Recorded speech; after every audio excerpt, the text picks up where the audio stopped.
Mhm. Mhm. Mhm. Okay. There you go. Mhm. Mhm. Hi, everybody.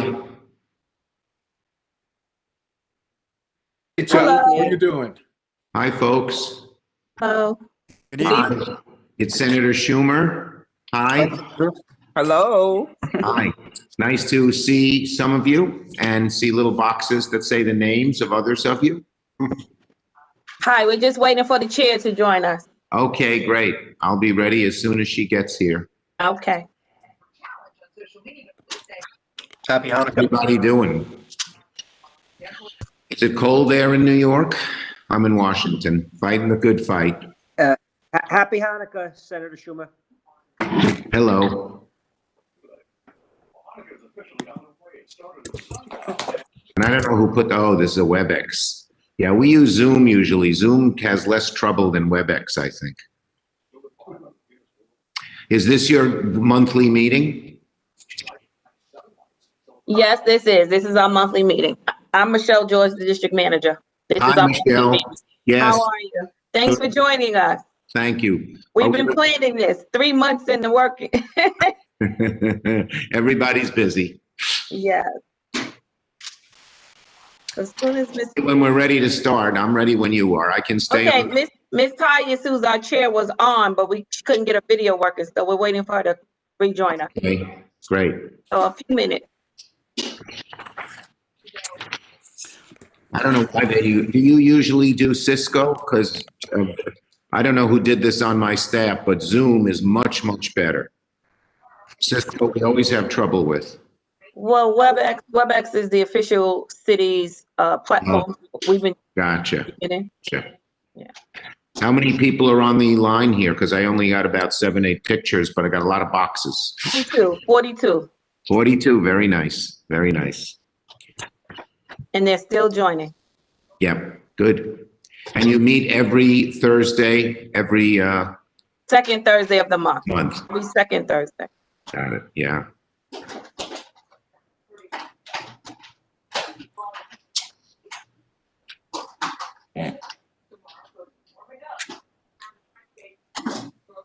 And how long, Michelle, have you been the district manager? I've been district manager for 11 years. Oh, you don't look any worse for the wear. You look much younger than that. I look a lot younger than I am.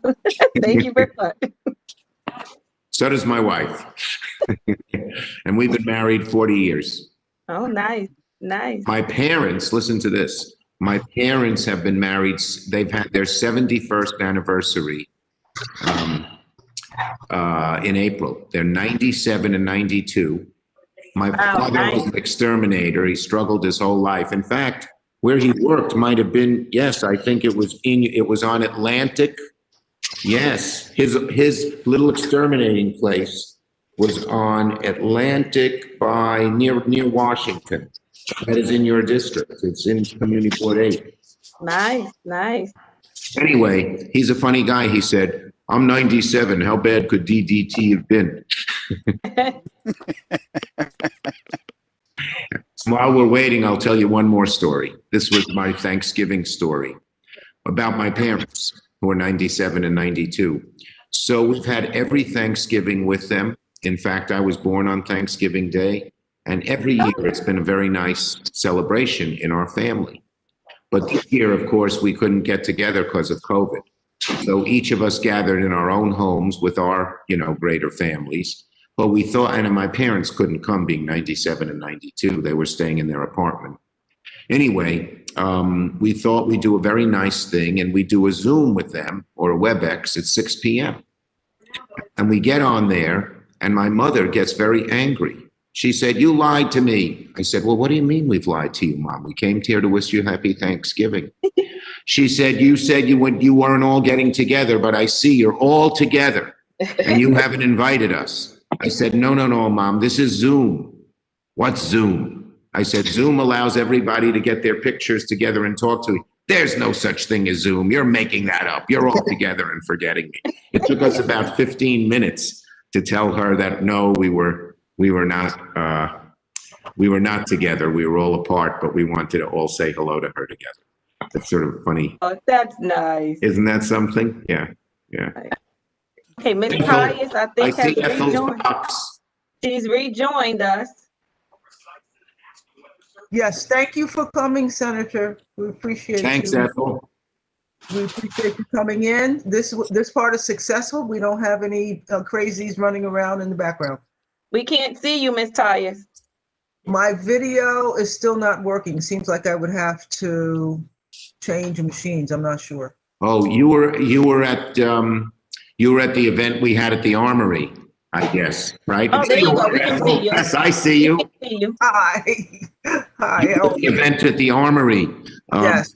Where they, council member Dumbo, they were mad at her about something, so they tried to they did disrupt our meeting. We're going to do that same meeting on Zoom. I think it's scheduled next week. Yes, I have the invitation. Great. Thank you. Good. So should I start? Well, Yes, can everyone turn their cameras on? Then Ms. Tyus, you can open the meeting and we'll press record and start. Great. District Manager George keeps us in line. I can see that. And I asked her, she's been district manager for 11 years and she doesn't look any worse for the wear. She looks much younger than someone who's been the district manager for 11 years. Well, this year is a trying time for all of us. Yes, it is. And I Yes. just want to make sure that everyone knows that we appreciate that we're all still here. We are the lucky ones. And as such, we need to plan for a brighter and safer future. So to open this meeting, I just want to say that there is a light at the end of this tunnel. And we have an effective and safe vaccine on the horizon. By March of 2021, it should be widely available to us for free at our local city and state hospitals, including Kings County, Downstate, Woodhull, and Interfaith. If anything good has come from this trial, it's that it has shown us that we are not quitters. This community has hung together over the past year, using whatever means necessary to attend to the welfare of those less fortunate and to maintain focus on what is happening in the district and what might be coming down the pike. We are grateful for your continuing civic engagement and wish you a very happy and safe holidays and a safe and healthy new year. Thank you all for coming tonight. With that, since we're not voting on anything, I'm going to turn this back to Senator Schumer to give us his updates and information on legislation and what he sees coming our way. Thank you for coming, Senator. Thank you, Ethel. And I will try to talk for about 10 minutes. And since we started a little later, I'll leave about 10, 15 minutes for questions and I'll come back another time. I have another Zoom that I have to do that starts at about 7:15. Okay. First, thank you all for serving on the community board. I've been a community person my whole life. I started as a tenant organizer. And so I know community boards well. And I know that when things go right, no one says thank you. When things go wrong, you hear about it. So I want to say thank you. Thank you for your service. Community Board 8 is Crown Heights. I live nearby. And I ride my bicycle through your board all the time. Wow. On Eastern Parkway and all the way through. My parents live in Queens. In fact, I ride my bike down east, all the way down to the end of Eastern Parkway and go into Queens to see them. But in any case, and I'm a Brooklynite, total. So I know your board and I know that it's a ladder up, that people are striving, people are working, people are middle class and trying to stay there, people are poor and trying to get there, get to the middle class. So I know how important this board is to the future, not only of New York City, but really of America. And of course, it's a board of so many immigrants. I believe in immigration reform very much. I'm the author of the Comprehensive Immigration Reform Bill. And, you know, when I march down the Caribbean Day Parade through your district, I ask people a question. I said, what's the biggest island in the Caribbean? And some people say Jamaica, and some people say Barbados, and some people say Cuba. And I say, no, it's Brooklyn. We're the biggest island in the Caribbean. And you're absolutely right. And so appreciate that. Let me say a few things here first. So thank you for your service. The fact that there are people like you gives me hope in the future of our city and our country. We're in the middle of a national crisis, as Ethel mentioned. The greatest economic crisis since the Great Depression, the greatest health crisis in 100 years since the Spanish pandemic flu. Over 290,000 families have had an empty spot at the dinner table this season because people passed away from COVID. People are losing their jobs. People can't feed their kids. People are getting evicted from their homes, all through no fault of their own because of this evil disease. Small businesses are having trouble. And so we really need relief. And that's one challenge. And then we faced a second challenge this year. Our democracy was at risk. Donald Trump is a despot, and he wanted to ruin our democracy. And even after he lost, he's still playing these games and trying to say he didn't lose. He says there's fraud when there was no fraud. But the good news is this: most of the court cases that Trump has run have been thrown out, even by Republican judges in conservative states. And so the good news is on Monday, the 16th of December, the Electoral College will declare Joe Biden to be the next president of the United States, and all of Trump's shenanigans are over. So that is very, very good news. Very, very good news. Now, COVID relief. This has been something I have worked so hard on. I was the author of the original COVID bill, the CARES bill, which did a whole lot of good. It got $100 billion to New York City. I wrote the law that said unemployment insurance should be augmented by $600 a week. It kept 12 million people out of poverty. I authored the Paycheck Protection Program, which helped our small businesses. And at first, when it came out, if you were a small business and didn't have a fancy banker, you didn't get money, we changed it. We put aside money for small businesses and minority businesses. We put a lot of money into CDFIs, community development financial institutions, and MDIs, minority development institutions. And I met with the leaders of some of the church and synagogue leaders. And they said, our congregations are going under because there's no services and no collection plate. And I got them added to the PPP program. So many of the churches, synagogues, mosques, and other houses of worship in your community were able to get some of that money, as was small businesses. We got money for our hospitals. The hospitals Ethel mentioned at the beginning, many of them would have gone under with not for the money we got. We got money for the MTA, $4 billion, so it should keep running, and many other things, many other things. But here's the problem. Back in March, when I passed this, I negotiated this with the Secretary of Treasury, Mnuchin, and that's why New York did well. We got $10 billion for state and local governments too. New York City got several billion, New York State got money. Okay, but we thought COVID would be gone by the summer. So most of the programs have expired and we need desperate relief. 12 million people will lose unemployment benefits the day after Christmas if we don't renew the bill. 12 million people.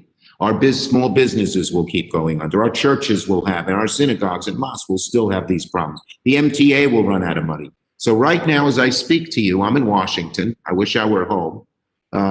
Tonight's the first night of Hanukkah, which is a holiday, of course, I celebrate, and I can't be with my family. But I have to be here to be fighting for New York and fighting for people who need help.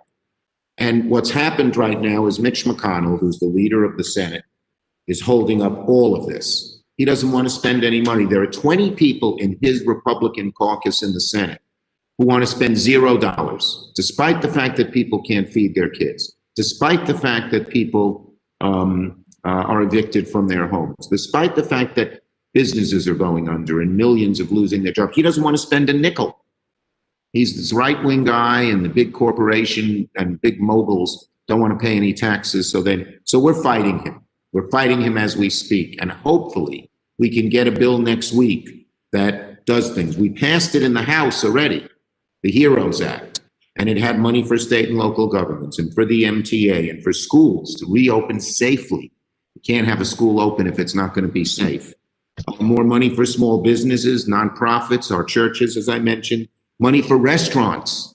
They're going under. No one's showing up. Money for our venues, our independent venues. Money for food assistance for kids, more unemployment insurance, et cetera. So this passed the House. But McConnell, when you're the majority leader of the Senate, you can determine what bill goes on the floor of the Senate. And he's stopping it. So we're putting a lot of pressure on him right now to get it done. And there's a group, 4 Republicans in the Senate broke with McConnell, and they're trying to get it done. And as we speak, we're negotiating and trying to get as much of this done as we can. One of the things we're trying to get in the bill, I'm working with Bernie Sanders, is $1,200 check to everybody, like we did the first time out. And another thing we're trying to do is make sure that there's enough money, just what Ethel mentioned, to distribute the vaccine for free to everybody safely, so that by March or April, when everybody who wants the vaccine gets it, we should be a different place. So there's a whole lot to do there. And I'm fighting very hard to get it done. I'm working with your Congress members. Yvette Clarke is my Congresswoman, and I think she's much of yours. Or is Hakeem Jeffries some of your district too? Well, whoever, Yvette Clarke and Hakeem and I, we're good buddies. We're working together. Yvette is my congressman because I live right by Prospect Park. I'm not far away from you, and that's why I know your district so well. I'm trying to be majority leader. If we win the 2 seats in Georgia, I will be majority leader, and all these good things I can put on the floor of the Senate instead of McConnell having the ability to block them because he's a majority leader now, and most of them will pass. And if I'm majority leader, I just want to tell you, we're trying to win in Georgia. We have 2 great candidates, Ossoff and someone you might be interested in, Pastor Warnock, because he's the pastor of the Ebenezer Baptist Church. But guess what? He was a pastor in New York. He was the deputy pastor of the Abyssinian Baptist Church. That's how I got to know him. I recruited him to run. That's Calvin Butt's church up in Harlem. But now he's such a great man and a great preacher that they made him the head of probably the most famous pulpit in America, the Ebenezer Baptist Church, MLK, Martin Luther King's old pulpit. But in any case, if I get to be majority leader, there are 3 big topics I want to cover. The first is income inequality, wealth inequality, making it easier for poor people to get into the middle class, making it easier for people in the middle class to stay. There's lots of pieces to that. There's a large infrastructure bill, $1 trillion. 40% of the people who are hired by that, 10 million people, will be people who don't have jobs or don't have good paying jobs. And they train them for construction jobs. Those are good paying jobs. And we rebuild our infrastructure. And one of the things in that bill is every home should get broadband. Franklin Roosevelt in the 1930s said every home should get electricity because it was a necessity. Well, now broadband's a necessity. A lot of homes in Community Board 8 don't have broadband because they can't afford it. And then the kids can't learn. It just cuts you off from the world. So that's in our bill. We have a bill to take, Elizabeth Warren and I are trying to remove $50,000 of student debt from anyone in student and make community college for free. That'll help people advance. We're also, in our bill is job training for good paying jobs, money to communities. And another thing we want to do is called the Economic Justice Act, which should really benefit Board 8.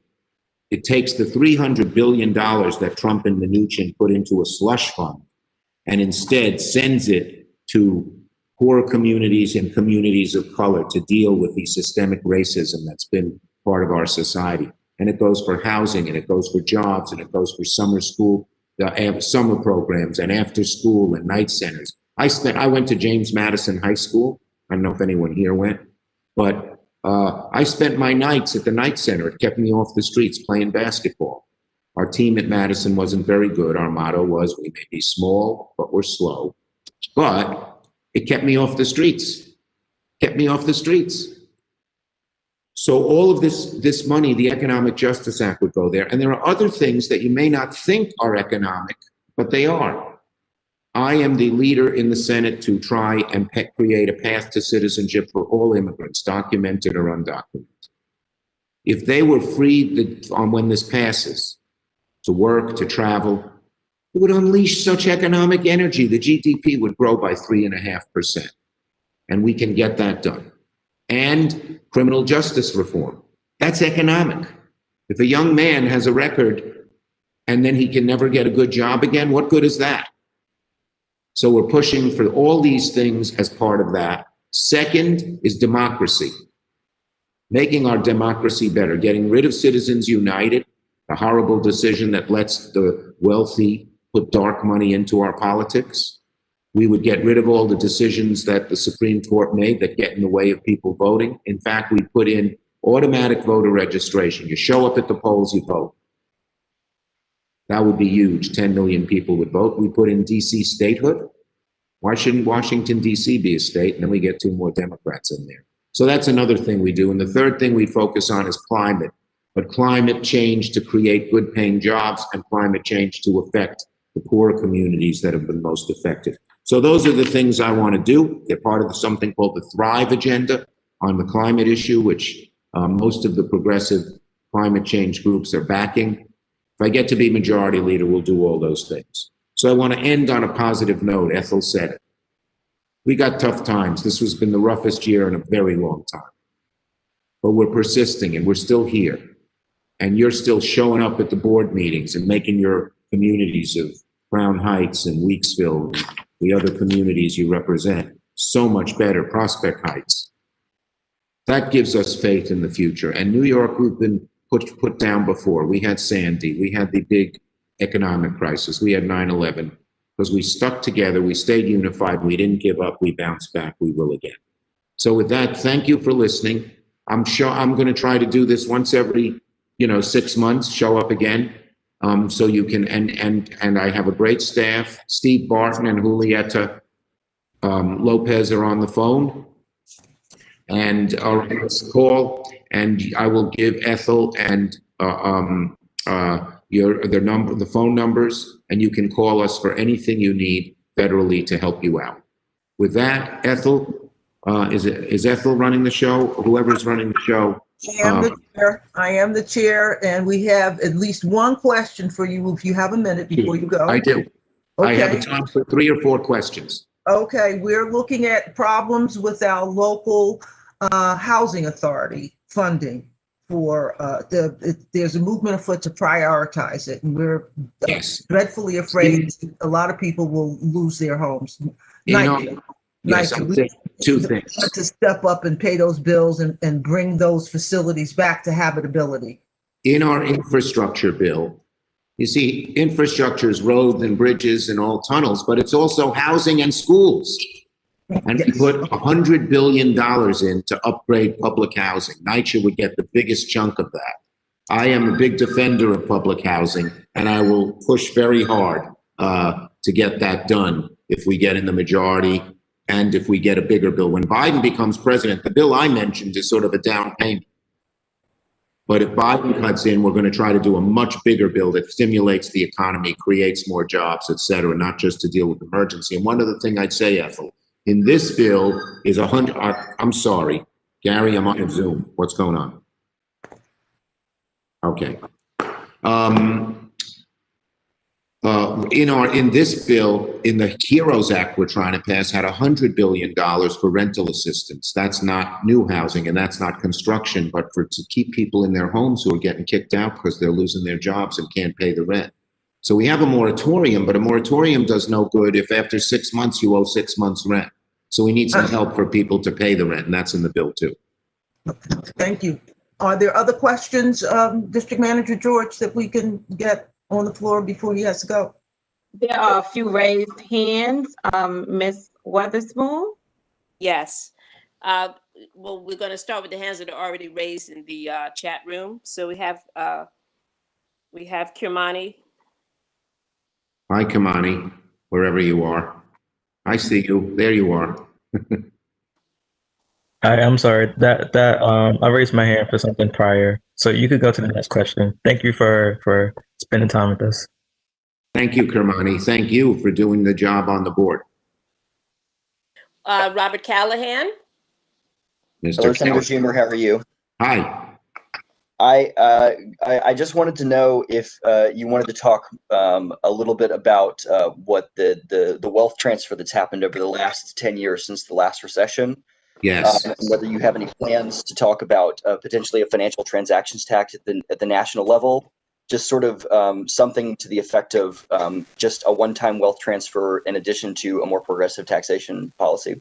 Okay. Well, I totally agree with you that we need a much more progressive policy, a much more progressive policy. I would repeal first. The first thing we do is repeal all those Trump tax cuts, which went to the very rich. That's $1.7 trillion. And what we would do with that money is two things. One, we would try to transfer money to poorer people and lower income people, as you said. And the second is we do use some of it for job creation and things like that. Very, very important. And so we're going to try to get both those things done in the Senate. As for other means, such as you mentioned, the tax on each transaction and things like that, those two would be on the table. We're going to figure out the best way. Capital gains, getting rid of carried interest loophole, all those things are on the table. Great. Next up is Desmond Atkins. But the first job, Robert, get rid of those Trump tax cuts. That's $1.7 trillion that went to the wealthy that we can give to, that we can use for poor people and middle income people. Sorry. Go ahead. That's okay. Michelle. Mr. Atkins? Yes. Good evening, Senator Schumer. Can you hear me? Yes. Okay. Thank you. My question, I had posted it in the chat, and we had met several years ago at Robert Cornegay's State of the District. Oh, and yes. I had asked you the same question then. I attended a seminar at NYU earlier in the spring with one of the members of the board, and the Community Reinvestment Act was discussed. And all the panelists who were truthful in private conversations and all the people there found that it's still an inadequate vehicle to help housing and redevelopment initiatives within the city. And at the time, I was under the misguided point that it was $250,000 per institution. And since then, I've learned that it varies per institution and the number of uses, but it is largely inadequate. It's a farce. And I would look forward to you bringing, along with the other economic initiatives, to help the people of this community, surrounding communities in all of New York City, in their endeavors to try and get fair and better housing. Yes. So the Community Reinvestment Act, the Economic Reinvestment Act that I talked about, is $350 billion to poorer communities and communities of color. It takes that big slush fund that Trump put together for the big corporations, eliminates that, and puts it into minority and poorer communities. Part of it for housing, part of it for job training, part of it for infrastructure, and part of it for youth and school programs for people. And it would be much better than CRA. When CRA started, Mr. Atkins, it was pretty good. I helped write the law. I was in Congress back then. And it said when any bank merged, they had to put money into the zip codes of the poorest communities. But when Phil Graham, a very conservative Republican senator, got head of the banking committee, he basically defanged it. So it's on the books, but it's useless. We need a much stronger act now. Then there are two more small initiatives of working towards the public banking initiative that's already being brought forward in the House, aligning that in the Senate, and also in the same $350 billion that you've just earmarked, or you're attempting to earmark, getting training for inner city youth to become workers in trade unions. $40 billion is in the bill for that. We desperately need that in this community board. Absolutely. And the chair of this board has been championing that. I'm not trying to steal her thunder, but I have your ear for the moment, but she will tell you more about it herself. And let me just say this, Mr. Atkins, that in addition to the infrastructure bill, the infrastructure bill is $1 trillion, but 40% of the new jobs have to go to people who are not in the construction industry, who are poor, people who got out of prison, who will get a big increase. And construction jobs are good paying jobs. And, you know, it's a skill that everyone could learn. Thank you, Mr. Atkins. We have a few more questions. Senator Schumer has to jump off, so we're gonna take a few more. Okay, Yes. 2 more, Michelle. How's that? Okay, great. I'll come back. Sarah Lazor. Hi. Hello, Senator Schumer. There you are. Hi, Sarah. I'm glad you mentioned doing tenant organizing. In addition to the community board, I also volunteer as a tenant organizer with the Crown Heights Tenant Union. And I just wanted to make sure that you were aware that evictions, I mean, people have talked about a moratorium being in place here in New York, but it is no longer in place, and evictions have already started in Brooklyn. Yeah. And it's honestly been horrific. It's terrible. So far. I mean, So illegal evictions and then legal evictions are coming, have started already as well. Right. And tenants in New York are not able to pay back all of the rent that they owe. And so the Housing Justice for All Coalition, a lot of people have been pushing for rent cancellation at the New York state level, but I would hope that our federal elected officials are also paying attention to this. Yes, and what we have done in this HEROES Act is put $100 billion to help people who would have been evicted to pay their rents. And I think that's a very, very important thing. And that's the best thing we can do at the federal level. And it's in our HEROES bill. Now the Republicans are fighting it, but so far we've gotten to do $25 billion for the next 4 months on an emergency basis. We'll see if they follow through on that. I couldn't agree with you more. We need help here, big help. Yeah. And I mean, just to follow up, there's also a lot of us tenant activists are concerned that there's going to be, from this crisis, there's going to be a massive transfer of the ownership of properties to the largest real estate concerns in the entire state, because these properties are distressed, they can't afford to hold on to them. Yeah. See, that's why giving money, a moratorium is good, but the problem is some of the buildings are like 3-family buildings or 4-family buildings, and the landlord's not rich. So giving the money to the tenant doesn't throw them out, doesn't make them give up their buildings to other people. And you have a lot of those in Crown Heights and in Prospect Heights, et cetera. So that's why giving real dollars is the best thing to do, and I'm pushing that. Great. Thank you. Thank you so much. We lost Michelle. There you are. Last Okay. person would be Allison Brundett. Hi, Allison. That's my daughter's name. Where's Allison? Good. Ms. Weatherspoon, you want to move on to the next question? Okay, we can move to Celine. Celine, what's your last name?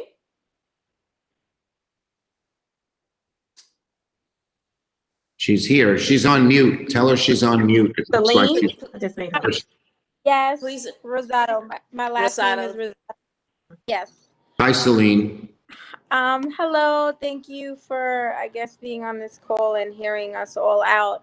I'm an owner of a small bar and restaurant located in Crown Heights called Sweet Brooklyn Bar on Nostrand Avenue. We are limited to 25% right now inside. However, to service 25% of clientele requires for us to use 100% of our fixed operating costs, such as insurance, utilities, etc. Is there anything anywhere Yes. somehow allowing us to get Yes. something on that?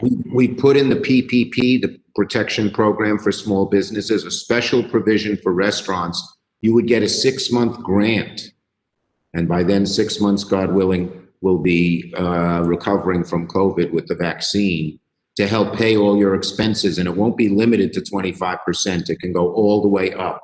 The National Restaurant Association and the New York Restaurant Association are strongly behind this. And if we get this bill passed, I think there's a good chance it's going to be in there. It's in there right now. I'm fighting to keep it in. And that guy on television, he's involved too. Colicchio. Yeah. He's involved in this too, and he's supporting what we're doing.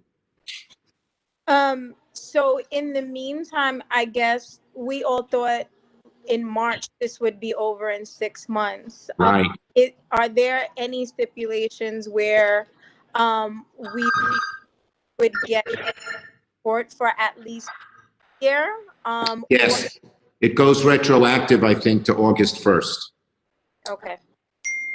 Okay? Yep. Michelle, thank you. Ursa, thank you. Everybody, thank you so much. I thank you again for being on the board. If you have other questions and concerns, your chair and your board manager will have where to reach my folks, and we'll do everything we can to help your communities in CBA. As I said, it's a ladder up. It's the future. Thanks again for joining. Thanks, everybody. Sorry Very to be. much. Thank you. Take care. Have All a right. nice Take evening. care. Have a Merry Christmas, Happy Hanukkah, Happy Kwanzaa to everybody. Thank you, Minority Thank you, Senator Bye-bye. Schumer. Thank you. We need everyone to lower their hands because we still have some hands raised, but I think the questions were already asked. Okay, so, the meeting's been called to order. Now, to take care of some business, we're going to need to do our roll call. So I would ask our erstwhile secretary, Mr. Witherwax, to proceed with the board roll call. Good evening. By last name, please unmute yourself. If I hear your name called, I will say thank you. If I hear your response, I will say thank you. If I don't say thank you and I move on to the next one. All right, starting with Miss Allison. Kiermany Allison. Present. Thank you. Linda Andrews. Present. Hold on. Things funky with my tally sheet. Enable editing. Sorry, guys. Atkins. Present. Thank you. Lisa Atkinson. Present.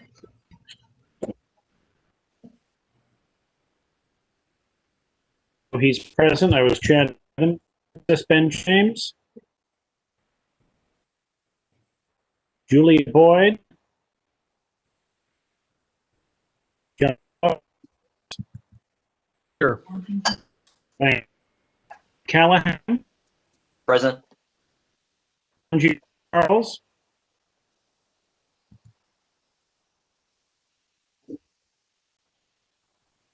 Here. James Ellis. Here.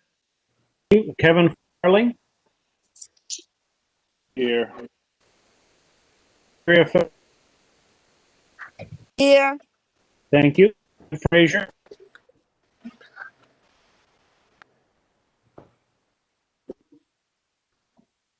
Tamika Here. Gibbs. Oh, Mr. Gabriel, thank you. Tamika Gibbs. Here. Thank you. Najani I'm Grant. here. Thank you. Igenie Harris. Present. Thank you.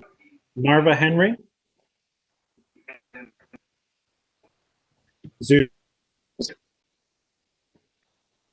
Here. Thank you. Regina Kinsey. Lazar. Present. Thank you. Murray Lemaine. Thank you. Elaine Mahoney.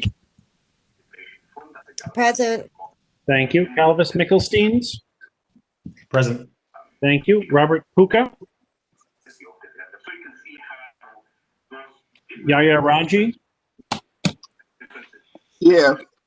Thank you. Adam Sachs. Present. Thank you. Brian. Present. Thank you. Dayton. Alicia Superbill. Audrey Tate. Present. Thank you. Mark.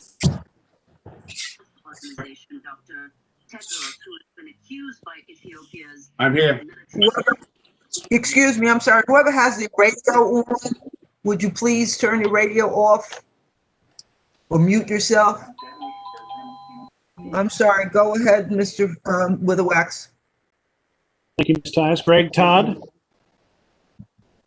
I'm going to presume Ethel Tyus is here. Thank you. Gib Vacconi? I'm here. Thank you. Eves Bill? Watson? Kirsa Witherspoon? Thank you. Robert Witherwax, present. Deborah Young? Present. Vilma Zuniga? Yes. Thank you. We have 31 present. We have a quorum. Marva Henry is present as well. I couldn't unmute. Thank you, Ms. How Henry. about Robert Puka's Puka? present? Thank you very much. That makes 33. And great. Thanks, everyone. So we have Mark Thurton, correct? Yes. Thank you. Okay. Okay. I know so- how Senator Jordan. Yes. Okay, so we have 33. I have Ms. Jordan. Thank you very much. I hope everyone had a chance to review the minutes from our November full board meeting. Are there any corrections, changes, updates for the November minutes?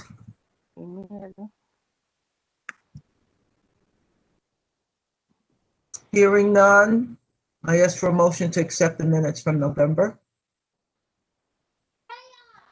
So moved. I make a motion to set the minutes for November. Thank you, Ms. Gibbs. Is there a second? You're welcome. Second. Thank you, Ms. Legzar. So we have a motion and acceptance. I don't think we need to call the roll on this, do we, Mr. Witherwax? Mr. Witherwax? No. Okay. Is there any correspondence we need to announce, Ms. George?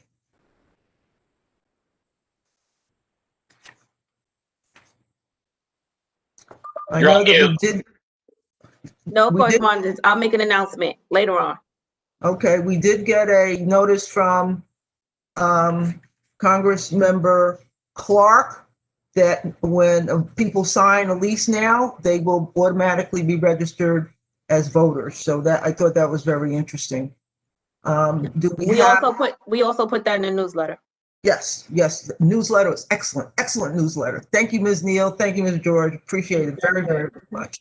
So that was great to have Senator Schumer here. Now we may have some other elected officials or their representatives in the audience, Ms. George? We have Godfrey. I see Godfrey here. I don't know if he can unmute himself. Mr. Bayalama, do you want to make any announcements? Sure thing. Go ahead. Hi, good evening, everyone. Thank you so much for unmuting me.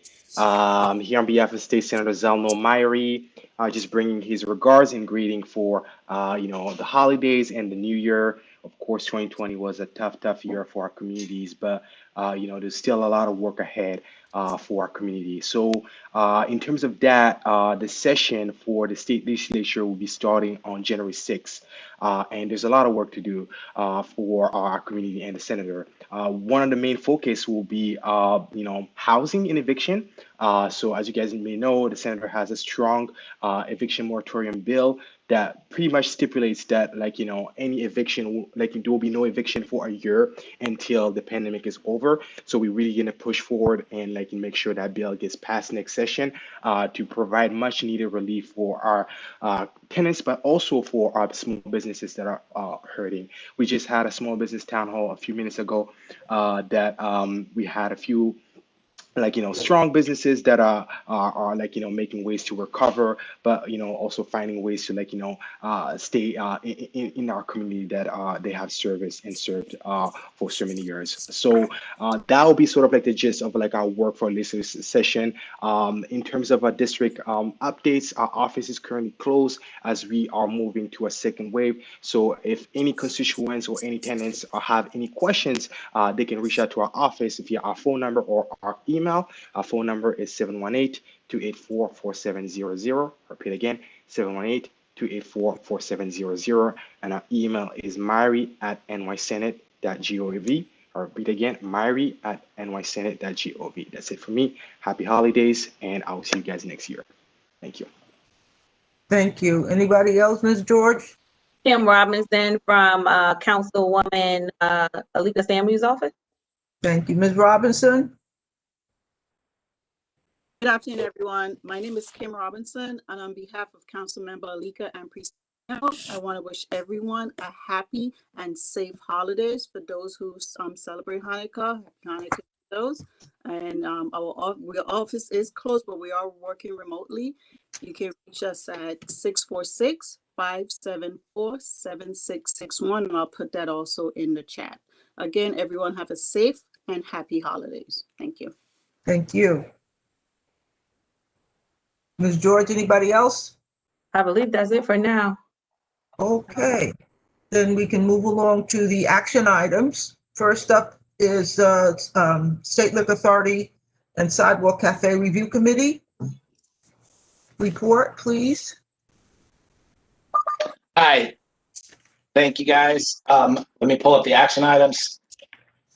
So the SLAC committee met Monday, December 7th at 2 via WebEx virtual meeting platform. The committee discussed a couple following liquor license applications. A renewal for James Restaurant at 605 Carlton is seeking to renew their full license.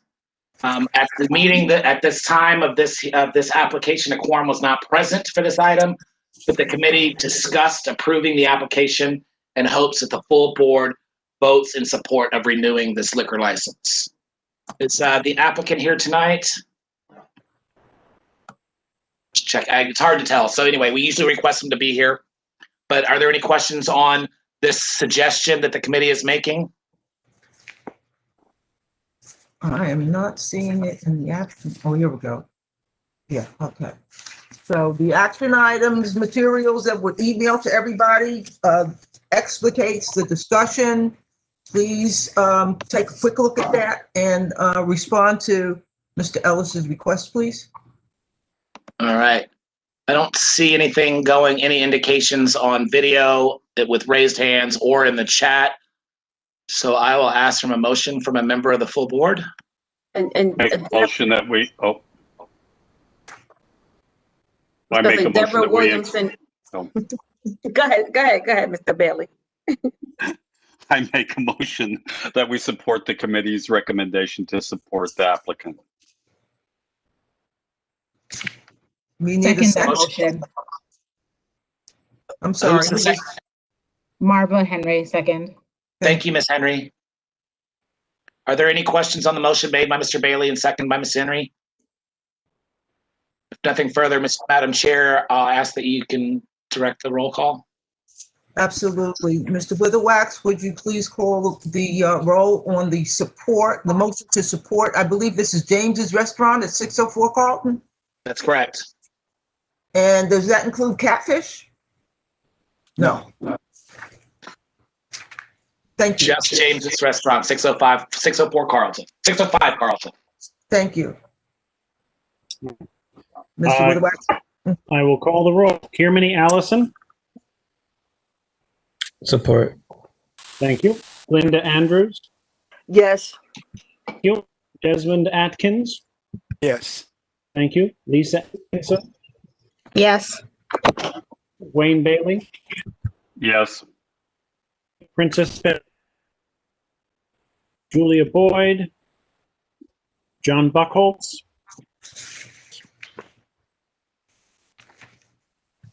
Robert Callahan. Aye. Yes, thank you. Charles. Nora Daniel. Yes. Thank you. James Ellis. Yes. Kevin Farley. Thank you. Kevin Farley. Yes. Thank you. Andrea Ferris. Yes. Thank you. Fraser. Drew Gabriel. Yes. Thank you. Tamika Gibbs. Yes. Thank you. John Granville.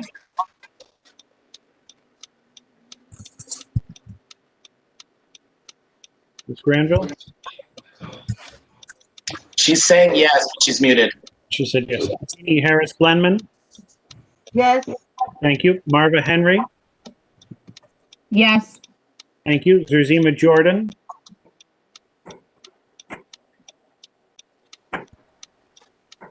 Regina Kinsey? Sarah Lazar?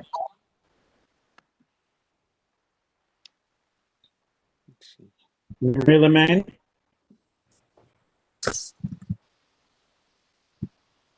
I'm not hearing anybody. Jane Mahoney? Yes.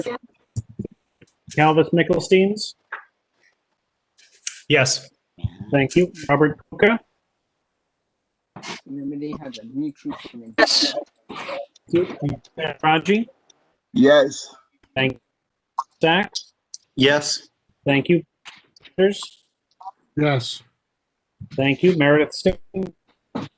Carmisha Superville? Audrey Taylor? Yes. Thank you. Mark Thornton? Yeah. Ethel Tyus? Yes. Thank you. Ib McConey? Thank you. Eves Kimberly Watson? Spoon? Yes. Thank you. Wax, yes. Deborah Young? Yes. Thank you. Vilma Zuniga? Yes. Thank you. Just to see if I'm going back up a bit. Princess James couldn't unmute herself. Okay. Miss James? What's your Miss vote, Miss Jordan? James? Yes. Thank you, Miss Jordan. Francis Miss has Lazar? said yes. Thank you. And Miss Lemaine? Yes. I think those are the only ones I missed who are present. Motion passes 31 in favor. Thank you. Mr. Ellis, is there another item? There is, yes. Additional action item Thank you, includes Mr. Mayor. the renewal for Catfish at 1433 Bedford, renewing for a full liquor license. We were at quorum for this portion of the meeting, and the committee voted to support this application with a final vote of 10 in favor with 1 abstention, and hopes that the full board support its recommendation. Are there any questions about this renewal application for Catfish? Checking for any indicators with support from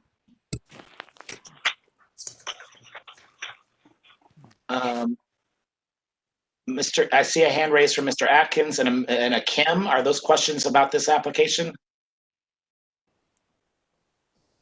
No, they're not. I don't know how to unraise my hand. I've tried everything that I can. I just discovered how to raise it this evening. So you might be able to click the little hand icon, and it might remove your hand. It's at the bottom of the panelist list. Any case, Miss Kim, was there a hand raised there, or is that also a layover from something else? Okay. That's a label. That's Kim Robinson. Okay, great. Hearing or seeing no questions, I'll ask for a motion from a member of the community board.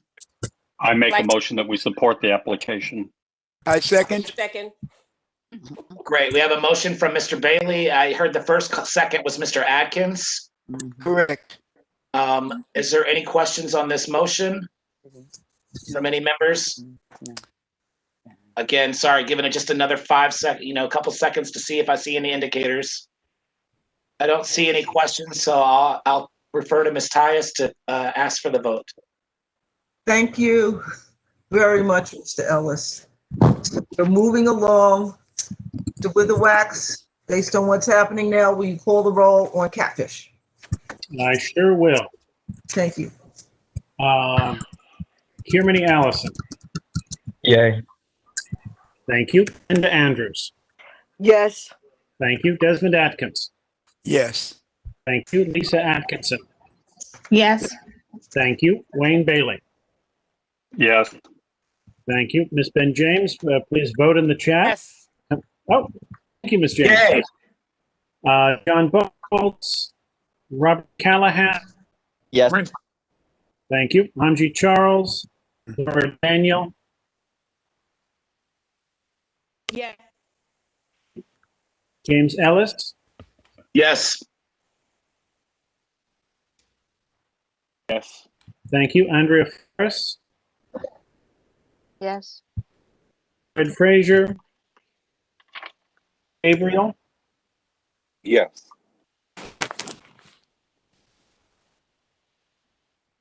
We are. Ms. Gibbs. Yes. I didn't hear Thank you. you. I see it. Nijani Graham, I found it. Mr. Atkins, you're on. You're still audible. Thank you. and Ms. Granville was a yes. Thank you. Igenie Harris Bledman, Yes. thank you. Marva Henry, Yes. thank you. Zuzima Jordan, Yes. thank you. Regina Kinsey, Sarah Lazar,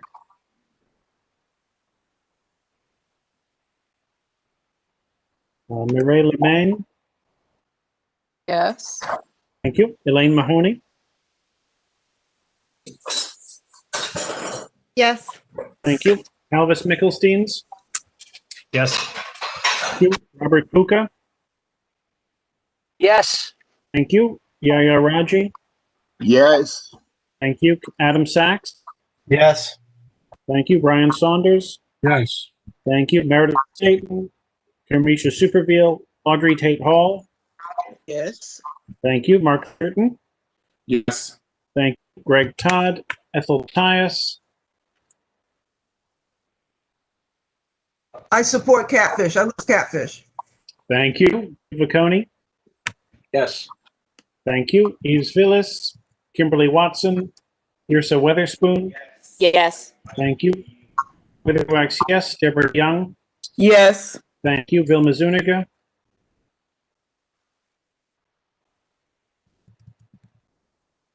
Ms. Zuniga. Did I miss anybody? Chat. Oh, okay, I Miss- said yes. I was, Thank you, Zuniga. And Mr. Buckholz is a yes. The motion passes with 33 in favor. Great. Thank you, Mr. Weatherwax. If I might take this moment, Ms. Tyus, just for a couple short announcements that I think are pertinent.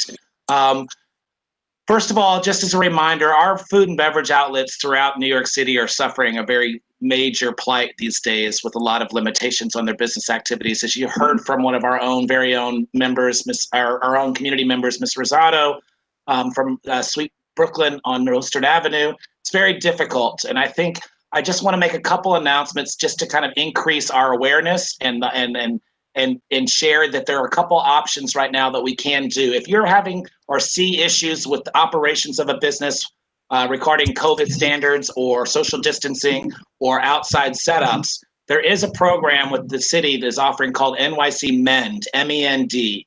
And there's a way to work with the business as opposed to going straight to regulatory and enforcement agencies that might cause undue damage to the businesses operating. Obviously, I'm not suggesting this if this is a major public violation or public health violation, but certainly if you're a neighbor to an establishment that you might be having some issues with, I strongly encourage you to look at this program and to work with the operator directly, as opposed to trying to bring enforcement down on them needlessly during this kind of difficult times. Again, I preemptively say that if it's not a public health issue or a violation or crime issue.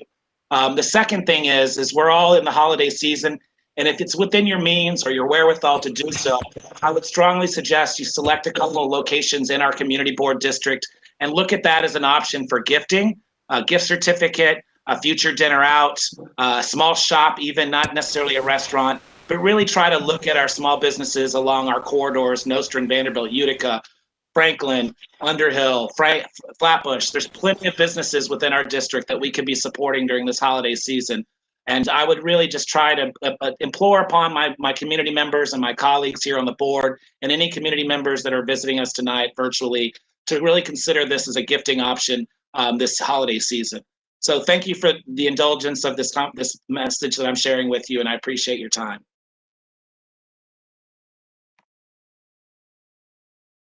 Thank you, Mr. Ellis. You're bringing your expertise to bear on a problem like this is very, very helpful. I would hope that the ability of these small businesses to hand out a gift certificate is easy for them to do. Some of the larger credit card providers are offering membership services similar to what you described. So that is a very good idea.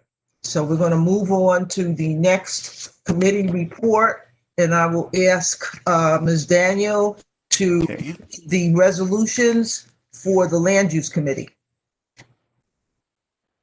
One at a time or all together? One at a time. Yeah. The application LPC 2100136 for certificate of appropriateness to legalize facade work and installation of mailbox in non-compliance with certificate of no effect 16-7468 for 875 St. Mark's Avenue in the Crown Heights North Historic District. Whereas Guy Cohn of Cohn Architecture made a second presentation of plans and photos describing the project, which is mainly to correct illegal work done by the prior owner. And whereas Mr. Cohn updated the committee by explaining that compared to his presentation of November 2020, staff of the Landmarks Preservation Commission had recommended cures for the previously cited violations, including moving the mailboxes closer to the sidewalk, and that the only violation remaining was a replication of the decorative detail and fenestration of the turret facade, including the fish scale design and finish of the window surrounds and replacing the stained glass window. And whereas Mr. Cohn again described the project as a hardship case and indicated that part of the cost-saving approach is to use stucco to replace the fish scale detail removed by the prior owner. And whereas the committee members again voiced concerns regarding setting undesirable precedents by supporting supplications from owners requesting forgiveness for out-of-character work done in violation of LPC permit. And whereas based on the project, sorry, go ahead. and whereas based on the revised scope of the project work as presented and on condition that the additional violations previously listed have been resolved at LPC staff level, Committee Member Lizzer moved the committee to support the revised scope of work for legalizing inappropriate facade work, with a second by Ms. Young. And whereas 17 committee members voted to support the revised project as presented with none against and one abstention, therefore be it resolved that the committee recommends support for the above described application for certificate of appropriateness for correcting work done in violation of LPC's permit, and recommends that the full board do the same.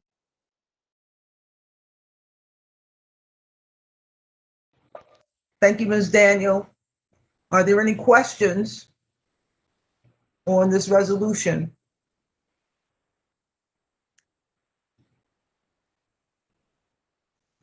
To support legalization of the work done at 875 St. Mark's Avenue in the Crown Heights North Historic District. I'm not seeing anything in the chat. Any comments, questions? Seeing none, I ask for a motion. Madam Chair, this is James Ellis. I'm prepared to make a motion to support the committee's recommendation. Thank you. Is there a second? I second that. Mr. Witherwax, will you please call the roll to support 875 St. Mark's? Who seconded that motion? I did. Oh. Who? I did, Deborah Young. Thank you. All right, 875 6th Avenue. Mr. Kiermany Allison. Yes. Thank you. Linda Andrews. Yes. Thank you. Desmond Atkins. Yes. Thank you. Lisa Atkinson. Yes. Thank you. Wayne Bailey. Yes. Thank you. Mrs. Ben James. Yes. Thank you. John Buckholz. Yes. Thank you. Robert Callahan. Yes. Thank you. Hanji Charles. Laura Daniel. Yes. Thank you. James Ellis. Yes. Thank you. Kevin Farley. Yes. Thank you. Andrea Ferris. Yes. Thank you. Fred Frazier. Drew Gabriel. Yes. Thank you. Tamika Gibbs. Yes. Thank you. Najani Granville. Yes. Thank you. Jeannie Harris Glenman. Yes. Thank you. Marva Henry. Yes. Thank you. Zerzine Jordan. Yes. Thank you. Sarah Lazar.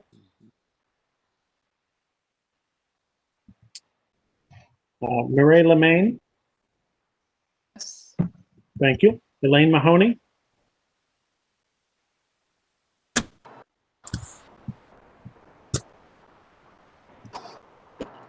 Elvis Mickelstein. Yes. Thank you. Robert Puka. Yes. Thank you. Yaya Raji. Yes. Thank you. Adam Sachs. Yes. Thank you. Brian Saunders. Yes. Thank you. Staten. Kamisha Superville.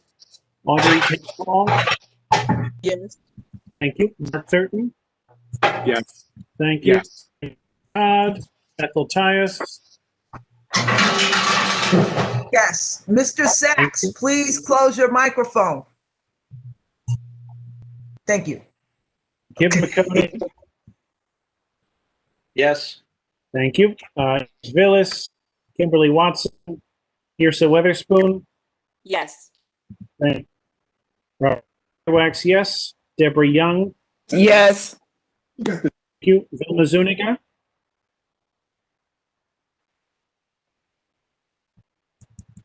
Yes. I got Miss Mahoney. I didn't catch your vote.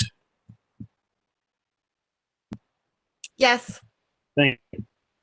Then the motion was unanimous and supported by 33 individuals. Thank you, Mr. Witherwax. I want to point out to all the members in the audience that we have an explicating report from Ms. Daniels with a blow-by-blow on what was done in the Land Use Committee for these items, which are summarized. We have 2 more to go. Ms. Daniels, would you please proceed with 97 St. Mark's? Yes. Application for a certificate of appropriateness to install a rooftop stair bulkhead at 97 St. Mark's Avenue in the Prospect Heights Historic District.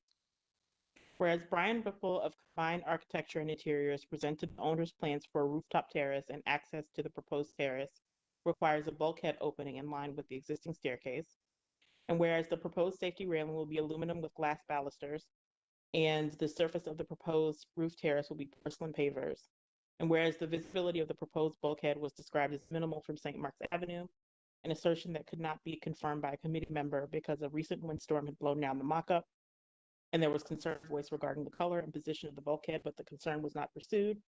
And whereas Mr. Ripple indicated the project is scheduled for a hearing before LPC in January 2021, Mr. Vacconi moves the committee to support the proposal with a second by Ms. Weatherspoon, and 17 committee members voted to support the motion with 2 abstentions. Therefore, be it resolved that the committee recommends support for the above described application for a certificate of appropriateness for construction of a rooftop bulkhead and recommends that the full board do the same. Thank you, Ms. Daniel. Are there any questions on this item? Ms. Titus? Yes. I wanted to say that as the discussion that we just heard reflected, it was not possible to see the mock-up prior to this item coming before the Land Use Committee. Since that time, the mock-up has been restored, and a couple of the PHNDC Landmarks Committee members have gone to look at the mock-ups and not feel that it is minimally visible from St. Mark's Avenue. We believe, or those members believe, the visibility was greater than the 18 inches claimed by the architect in his presentation. So I just wanted to advise the board that we'll likely be testifying to LPC that the size of that bulkhead should either be reduced, perhaps something other than a door be considered, like a hatch, or that it be relocated someplace where it won't be visible. That part of it is visible. That part should be finished to match the light gray of the mansard roofing.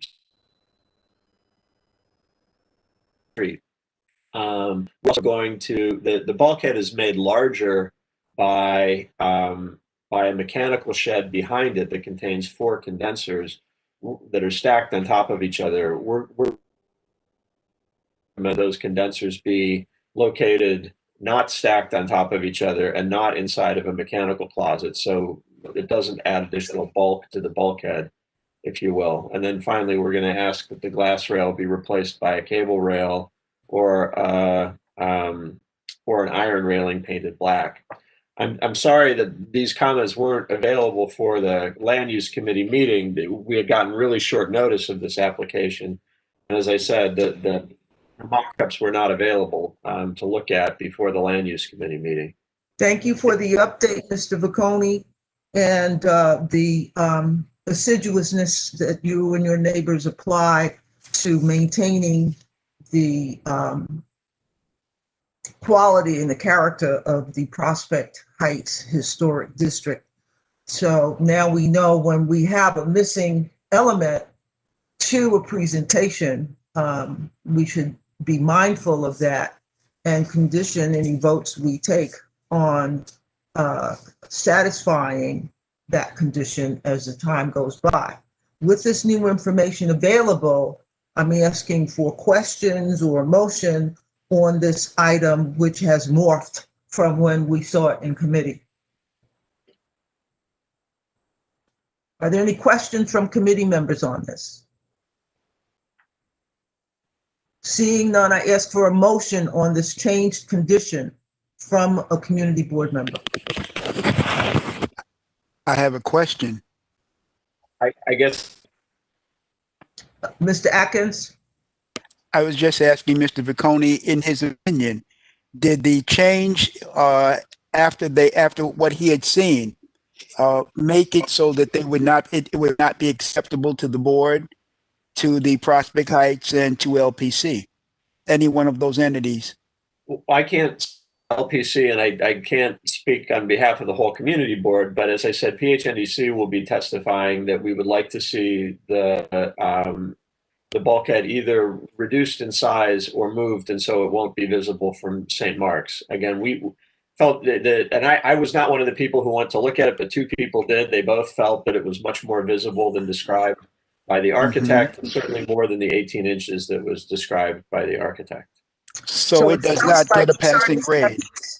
It sounds like we have 2 conditions or 3 conditions on which PHNDC would couch any continuing support for this application. Am I correct, Mr. Vicconi? We actually have 4. One is that the sides be reduced. The second is that it be painted in a way that will, if any part of it remains visible from the street, that it be painted light gray so it won't attract as much attention. And then the other 2, one had to do with reworking the mechanical closet, and so it doesn't add to the bulk of the bulkhead if the bulkhead remains. And then the last was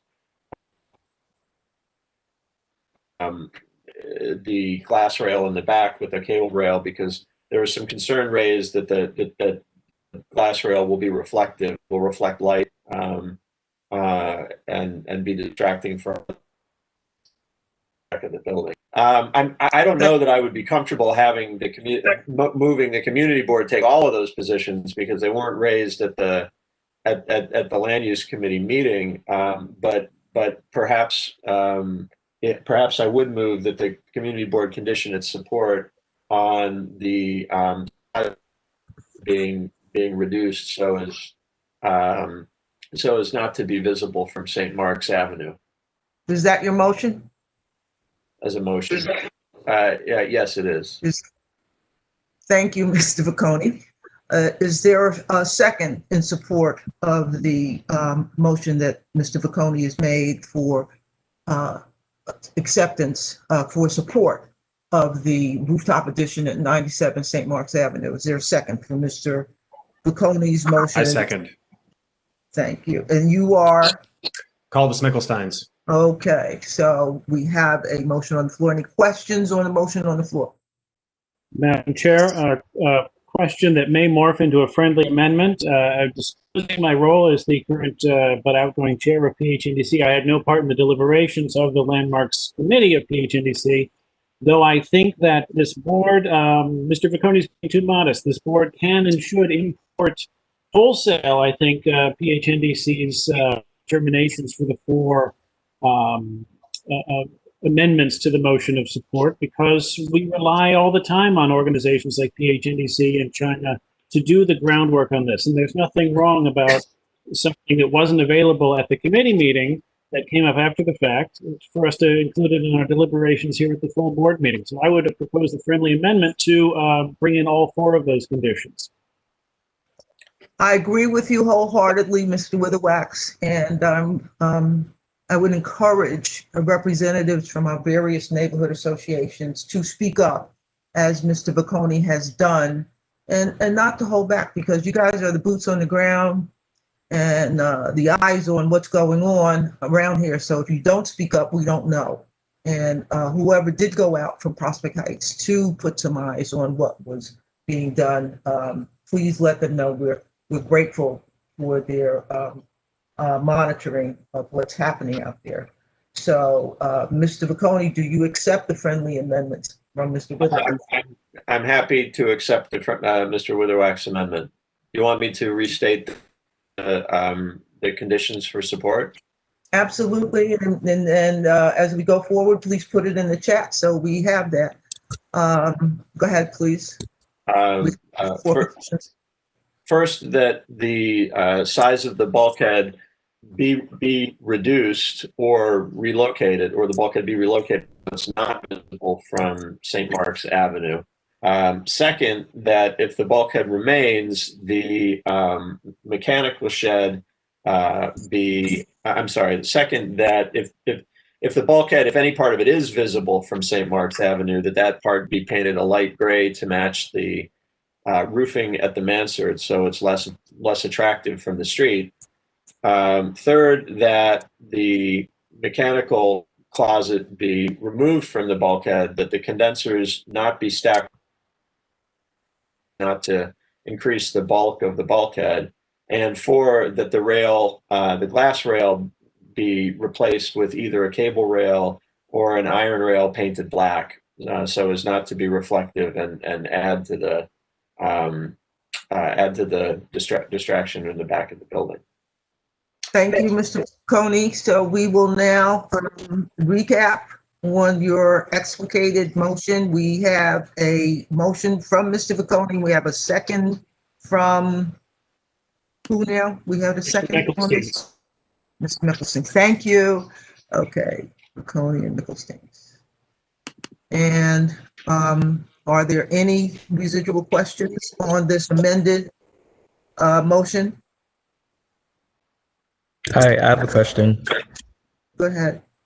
I think it's more of a, I guess just a comment. So I just Google mapped the location for 97 St. Mark's, just trying to visualize what all of this will look like. So for future, I think it would just be helpful if maybe there was just a mock-up or a blueprint so folks can know what this will look like, in the future. Because I'm just trying to visualize it, if it makes sense and, in order to support. Yeah, if it's possible, Ms. Tyus, if you'd like to let me share my screen, I can show a picture that we took this morning, that one of our committee members took this morning of the building at 97 St. Mark's. We usually don't revisit committee work, but in this one instance, I will work with you on it. Go ahead, quickly. I don't know if I can do that without somebody giving me some access to do it. One second, I'm on it.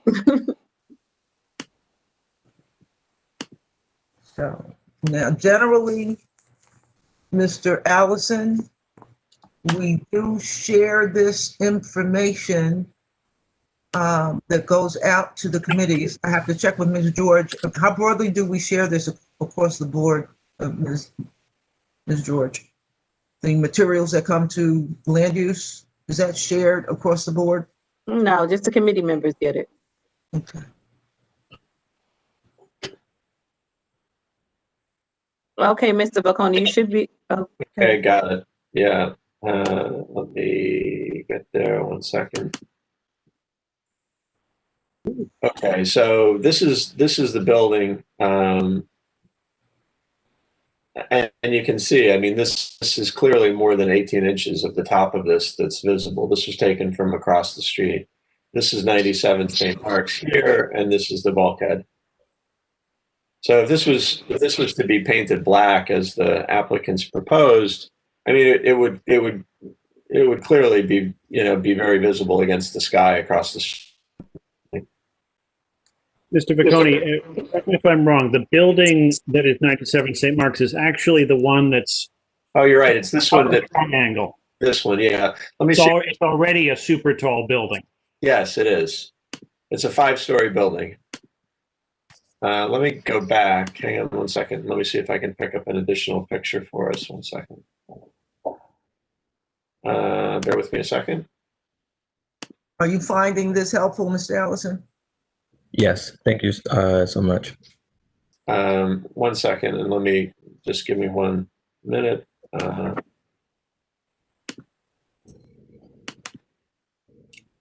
These are some additional photos. I'm only going to focus on the ones from St. Mark's, but St. Mark's. So these are some pictures walking down the street on St. Mark's. You can see it here.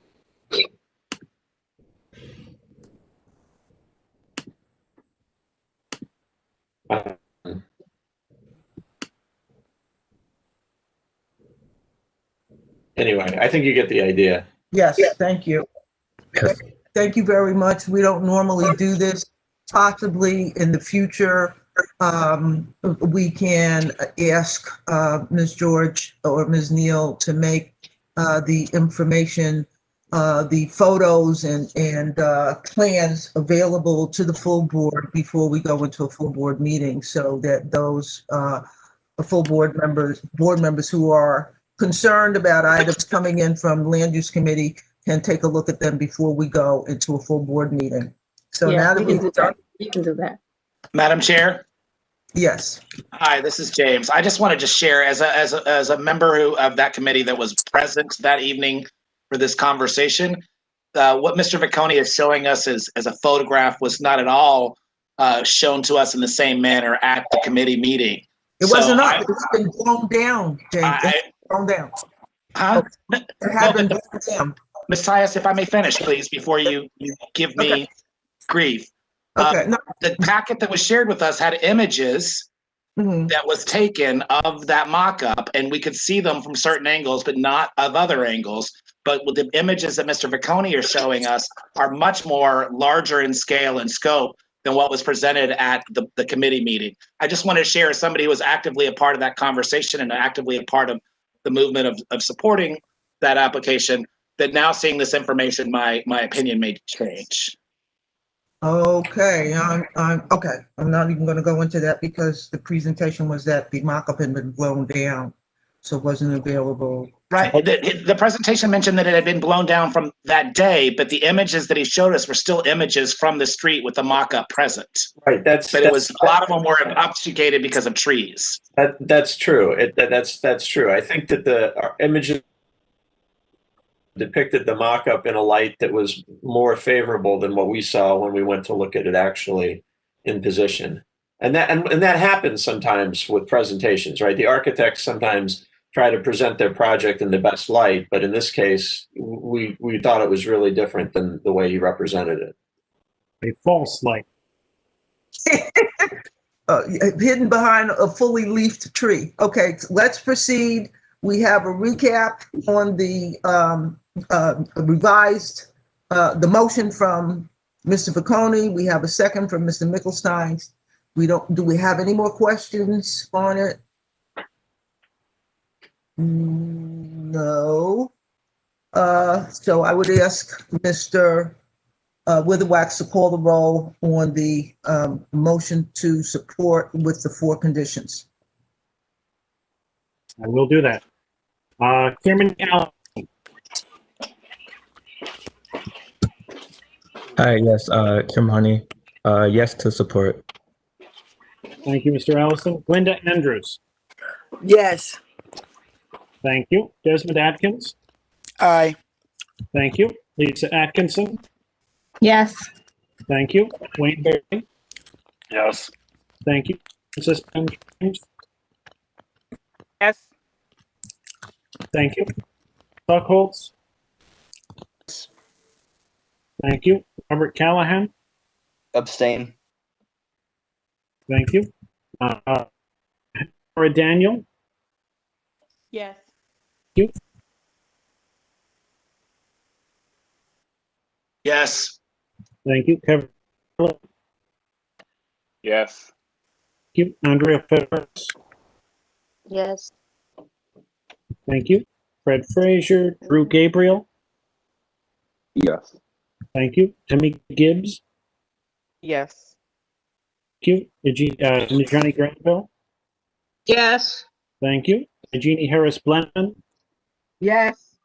thank you. Marva Henry, Yes. thank you. Zerzima Jordan, Yes. thank you. Sarah Lazar, Mireille Lorraine,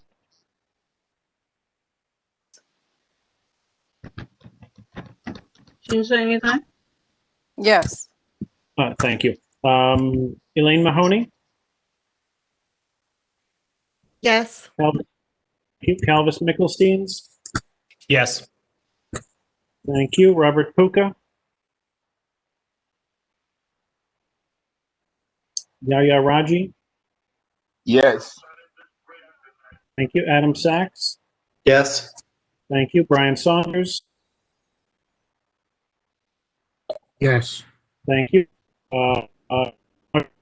Paul, Yes. thank you. Mark Thurton, thank you. Greg Todd, Ethel Thomas, Yes.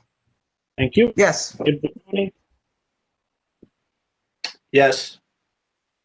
thank you. Eves Villas, Teresa Weatherspoon, Yes. thank you. Robert Witherwax, yes.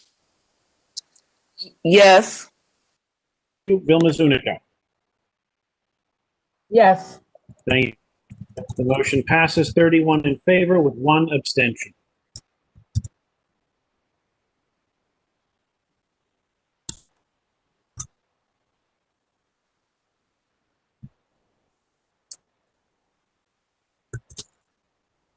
Ms. Tyus, Madam you're Chair, muted. you're muted. Need to have the voice activation. Okay, so the next one is Daniel, is 294 Albany. I think that's a pretty short item. Application LPC 1941-41363 for a certificate of appropriateness to legalize a door and small terrace and rear facade for 294 Albany Avenue in the Crown Heights North Historic District. This item was tabled because of the lack of information about the project, as Alexander Latovsky of Cityscape Design, the principal representative, did not make the presentation, and there appeared to be a lack of notice to the name. The committee voted 16 in favor with 1 abstention to table the hearing. The applicant was invited to present in January 2021.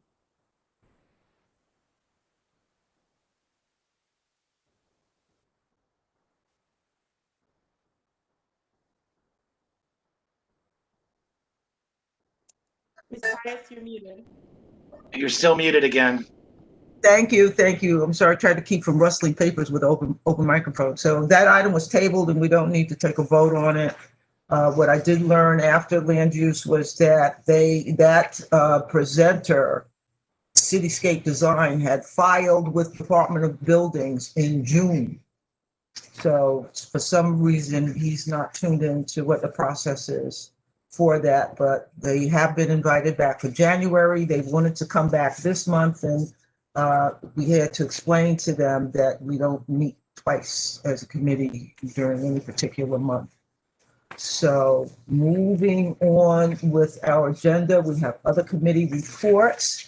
And I think the next committee up for presentation is Economic Development. Mr. Saunders. Hello, good evening, everyone.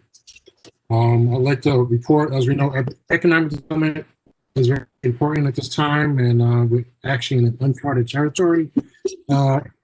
Every second Tuesday of the month, we have a meeting at 6:15 p.m. We're actually looking for more members. Please reach out to the community board and submit your name if you're interested.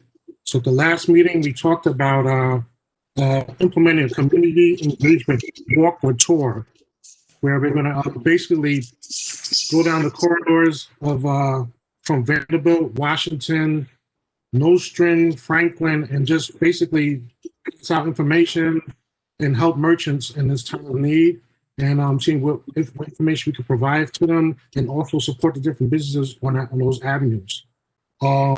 Also, we have an upcoming presentation being done again by Popular Bank. That's just going to be done next month and hopefully presented. And I'm looking forward to having people come aboard, members come aboard and help to support and just forward. I'd just like to say thank you for everyone. Have a great holiday. And that's it. Second Tuesday of the month, please. Excuse me, Ms. Tyers? Hello? Yes, Ms. Weatherspoon? Is that Ms. Weatherspoon? There was a question that was overlooked from Kathy Iceland. Okay, for economic development. It was at land use. So I just wanted to get that question out. Okay. Ms. Island, do you want to? Well, it may be a mute question. Thank you for recognizing me. It may be a mute question now that the board has voted. I was just wondering if, as part of this, the applicant, is there a land use meeting between now and their LPC hearing where the applicant would be asked to represent, given the findings that MPHA was, that PHNDC made available today, which were very informative. So is there a process by which they have to come back to the land use committee, or it just goes straight to LPC now with the board's recommendation? I just was asking a procedural question. Thank you. Oh, okay. Let me ask which application you're referring to. Pardon me, 97 St. Mark's. 97 St. Mark's is going to go straight to LPC, and the letter that goes from the community board to LPC will reflect this evening's deliberations and this evening's vote. Thank you. Okay, so that's how that works. The committee has to come back to the full board for ratification, has to come to the full board period for ratification before it goes to LPC. So that's the standard ops. We generally ask for applicants that don't get committee support and don't get full board support to come back to committee, so we can try to fix whatever's wrong with the proposal and make it happen. But I guess that was my question, but they already have an LPC hearing scheduled. Okay, right? LPC works very closely with us, and it may be a time lag, but you will see, for instance, the 294 Albany was on the schedule. They were pulled when they got the community board a report in draft, and a formal letterhead statement will follow. They pulled it from the report. LPC keeps a close watch on what the community boards are recommending to it. We're the boots on the ground. We've got eyes on the prize, and they trust us to give them good advice on what should be supported by them and approved by them. Thank you. You're welcome. We're going to move on to the next committee report, which is Youth and Education, Education and Youth, and I believe that's Ms. Mahoney.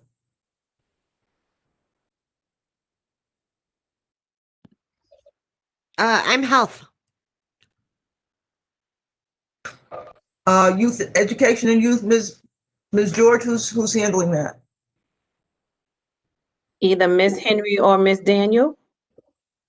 Oh, sorry, yes. Ms. Daniel? Ms. Henry, you want to make your report now? Sure. The Youth and Education Committee met on December 1st. We came up with a survey that we'd like to distribute to teachers, particularly about how they can better serve their students.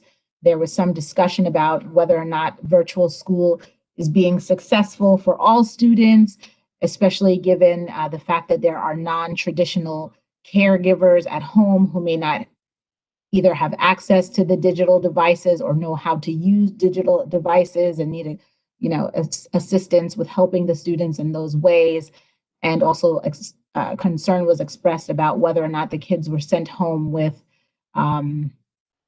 paper materials, books, work packets, and things like that, so that if they don't have the digital devices, whether or not they'd be able to do it. So our suggestion is and we came up with questions to put in a survey that we will hopefully distribute to teachers about what they need, what, issues they see as far as engagement with their students and their families at home, and what resources they could use to make the virtual learning process smoother. How can the full board help? I think it's going to be an issue of distributing the survey, if anyone knows of teachers that could distribute amongst other teachers within their schools, within the district, reaching out to CEC 16 and 17, seeing if they'd be on board to distribute the survey through their networks. Marva, it's Kim. I'm on the education committee, but I wasn't able to join this month because I wasn't feeling well. But I can, if you guys email me the survey, because I work for the DOE, so I can just send it out. I have at least 6 schools, and I can have my team of social workers in Brooklyn. I can find out who's in the 15, 16, and 17 schools, and I can send it out. Or if I just get the name of the principals for 15, 16, and 17, which I can spend some time looking at, I can just send it out. It's no problem. Okay, thank you. So I'll put my personal email in the chat, Marva, and then if you send me the survey, and I'm so sorry I missed that meeting because this is like all the stuff we're working on now. I can make sure that survey gets out to quite a few people. Right, thank you. No, I am so impressed at how well this board works together. Fantastic, fantastic. Anything else we need to know? Check the calendar for our next meeting. I believe it'll be in January. Thank you very much. Question. Go ahead. Hello, Ms. Henry. How many responses are you looking to gain for the survey? As many as we can get.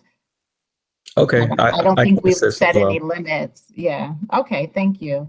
I think Ms. Neal was integral in collecting the suggested questions for the survey. So once we get it finalized, we'll definitely be able to send it out to everyone, and we would appreciate anyone who can use their resources to disseminate the survey to the public. Thank you. And Ms. Watson, I see your email in the chat. Thank you. Thank you for that report. If there's nothing else, we'll move on to Environment, Sanitation, and Transportation Committee report. I'm going to thank you, Ms. Tyson. I'm going to cede my own time to myself for the Bylaws Committee because we need to action item on the bylaws tonight. Yeah, I have it on the list. I was just stepping through the list I have printed in front of me, but if you want to do bylaws now, please go ahead. Well, before our membership drifts away off to the pre-holiday festivities, before I have any more eggnog, right? Everybody, specifically the committee members, Ms. Wedderburn, Ms. Weatherspoon, Mr. Thurton, Ms. Tyus, myself, And if I forgot any, Miss George, of course, if I forgot anybody who joined in on our merry deliberations all summer, we once again reopened the whole bylaws and heard about how they work and how they don't work, and came up with several ways to improve the concept. So I'm going to walk us through for the last time, third time in a row, the 5 categories and the 15 or so changes that we're proposing. And then I'm going to ask for a motion. I would prefer that motion to be, let's support the bylaws committee's recommendations as a whole, because that would be the cleanest and neatest way to do this. But of course, let the chips fall where they may. So the bylaws updates. Category number 1, membership. We included default language for leaves of absence from board service. If you want to take some time off, there's now a mechanism in the bylaws to do that. We added notice requirements for excuses from given meetings. If you let us know in advance of the meeting, you will be excused from that meeting. You won't be counted absent. We shortened the notice requirement for removal proceedings from 30 days to 21 days. So again, we're on cycle with our board meetings. We made some changes to the election procedure. We're proposing an escape clause in the event that we cannot meet in person come time to vote that would permit the nominating committee and the district manager to set alternative rules for besides paper ballots. And we are proposing that there is no need to elect officers to fill vacancies under certain circumstances. The chair can appoint, and the officers of the board, the other officers of the board, can approve the filling of that vacancy. We propose some changes to the composition and description of the officers. We've made the chair very clearly, the chair of the board, a non-voting member of all committees. We have established an emeritus category whereby a retiring board chair of two or more terms will have the title emeritus for the next board year. And we put more specific definitions of the duties in for the vice chairs, the secretary, and the sergeant. Again, bringing the bylaws in alignment to how we actually operate. Category 4 of 5 is our committees. We added a mechanism for choosing vice chairs. The vice chairs of each committee will be chosen by the board chair in consultation with the committee chair. Currently, it's just the board chair's decision. We changed some language about how frequently the committees must meet. We said at least 4 times in a given board year. Before it's a quarterly, which is a little confusing. And we reorganized because it was getting too much. Now it is only elected officers of the board and the chairs of the committees. We've removed vice chairs from service on the executive committee. And then 3 or 4 miscellaneous changes. We put some language in where the district manager has personnel authority. We have added some changes to the Friends of Community Board 8 bylaws that incorporate all of these terms into those bylaws by reference. And we have clarified the different definitions of board term. A term is a member's 2 years or an officer's 2-year term of office, and the board year. A year starts on September 1st and ends on August 31st. Certain matters in the bylaws are keyed to terms and certain matters to years, and there was some confusion in there. So you have all received, that's the high-level view. You've all received both the current bylaws and the proposed amended bylaws as a black line and as a red line. And I hope when all is said and done, these are all acceptable changes that will help our business Community Board 8 move more smoothly. Mr. Witherwax, are there any questions from board members on this? This is our third go around on reviewing the pending changes to the bylaws, and I hope that we'll be able to vote on the revisions in January. That's the plan, correct, Mr. Witherwax? No, it will be voting tonight. We read them through in October, we read them through in November, we vote in December. Okay, then. So now we're looking at any questions to the proposed revisions. The documents were circulated earlier. Are there any questions from board members? Ms. Weatherspoon, am I missing anything in the chat?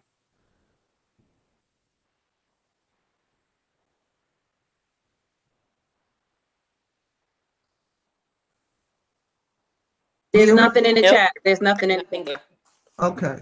All right. Then I would ask that we have a motion put on the floor for acceptance of the proposed revisions to the bylaws. I would like to thank the committee for its work. Changes to the bylaws were excellent, and I would like to move that the board adopt them. Thank you, Mr. Bocconi. I need a second on your motion. Second. Okay, and I'm going to add a column to the vote roster. What's that? I can't see who that was. Who seconded the motion? Robert Callahan seconded the motion. Okay. Thank you. All right. So we'll call the roll on the revised bylaws being formally amended. All right, thank you, Ms. Tyus. I will now call, starting with Mr. Kiermany Allison. Support. Thank you. It's hard to be the leadoff hitter, I know. Linda Andrews. Yes. Thank you. Desmond Atkins. Yes. What you doing? Lisa Atkinson. Yes. Thank you. Wayne Bailey.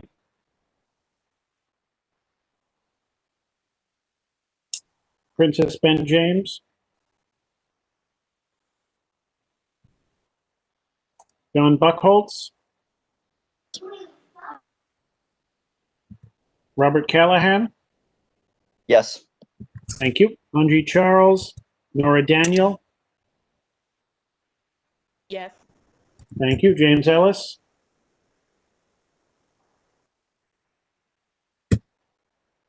Kevin Farley. Yes. Thank you. Andre Ferris.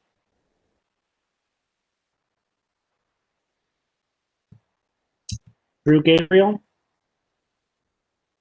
Yes. Thank you. Tamika Gibbs. Yes. Thank you. Nijani Granville. Yes. Thank you. Jeannie Harris Blenman. Yes. Thank you. Marva Henry. No. Thank you. Rosima Jordan. Yes. Thank you. Mireille Lemaine. Thank you. Elaine Mahoney. Yes. Thank you. Elvis Mickelsteins. Yes. Thank you. Robert Puka. Yaya Raji. Yes. Thank you. Adam Sachs. Yes. Thank you. Brian Saunders. Thank you. Audrey Tate Hall. Yes. Thank you. Mark Thurton. Thank you. Ethel Tyus. Abstain. Thank you. Gibbs Bocconi. Yes. Thank you. Yrsa Weatherspoon. Yes. Thank you. Robert Witherwax. Yes. Deborah Young. Yes. Thank you. Roma Zuniga. Yes. Thank you. The motion passes 25 in favor, 1 opposed, 1 abstention. The bylaws shall go into effect as of now.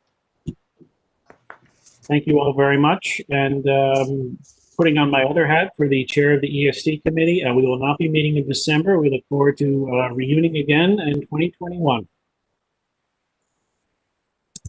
Is that for January? Most likely, but not definitely. Take that as a maybe. Okay, we're going to move on to the next committee, which is the Health Committee. And I believe that's Ms. Mahoney.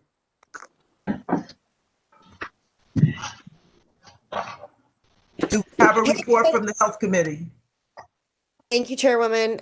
So we had our first kind of kickoff meeting of the Health Committee reboot last month, and our next meeting will be on December 17th. We set priorities for the next year and decided that we're going to have kind of a dual focus over the next 12 months, splitting between mental health and economic health. So this coming week on the 17th, we're going to have a speaker come from Thrive NYC to the meeting and give a presentation on the free mental health services being offered through the First Lady's office. And we're also going to be partnering with local food pantries to distribute flyers on Thrive NYC. And we would love to see you guys at the next meeting as we continue to kind of hone our prioritization going forward for the reboot. Thank you. Ms. Mahoney, I want to ask Health and the other committees to try to make sure you have your agenda in your meeting notices that get posted on the board calendar. That I find that very attractive to potential attendees, and I think we'll get larger audiences if we put the agenda out on the calendar. Thank you so much for all you do, Ms. Mahoney. Appreciate it. Thank you, Chairwoman. You too. Next up, we have the Housing Committee.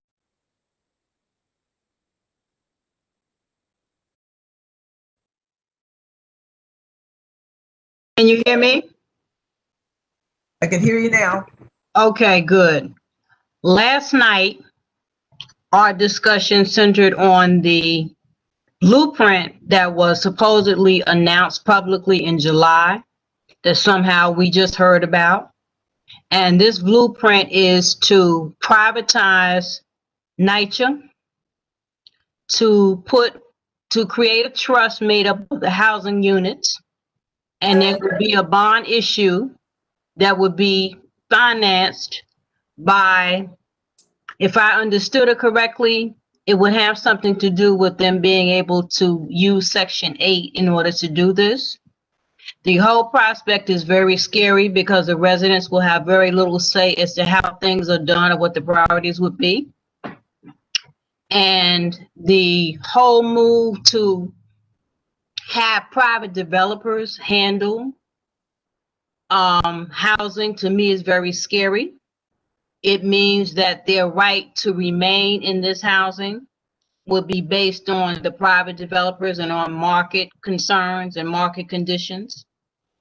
And a lot of what New York City housing should be attending to at this time, as far as repairs are concerned, this whole business of them privatizing it and possibly having developers and a trust take care of everything will mean that now there will be no incentive to make any repairs.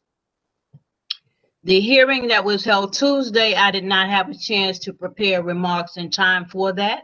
There was a hearing with the city council about this. There was also a hearing with the state. And it's my understanding that the end of the comment period is Monday, December 28th, and that would be to NYCHA.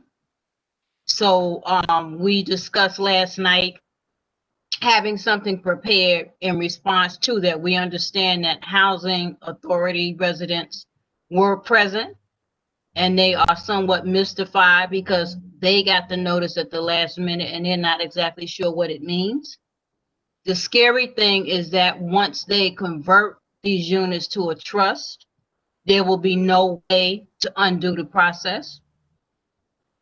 So we're talking about a city that has a homeless problem now. And I'm not sure what the numbers are, but I can only imagine how horrible it would be if all of these people in NYCHA ended up losing the housing that they have. And those people who are very concerned about welfare hotels, imagine stepping out your door and every time you step out, you step over somebody who used to have a home. I can't imagine it. So I think that even though we may not live in public housing ourselves, all of us have a stake in making sure that this does not happen. So basically, that's my report. Thank you, Ms. Granville. I believe the hearings are available on the City Council website and a link to YouTube from the City Council website, or you can go to YouTube and search for City Council hearings. So those of you who want to track this and respond and send in statements should work on that. I personally will be doing that and getting back to District Manager George and working with Ms. Granville to make a formal statement on behalf of the full board. Is there anything else we need to know on this, Ms. Granville?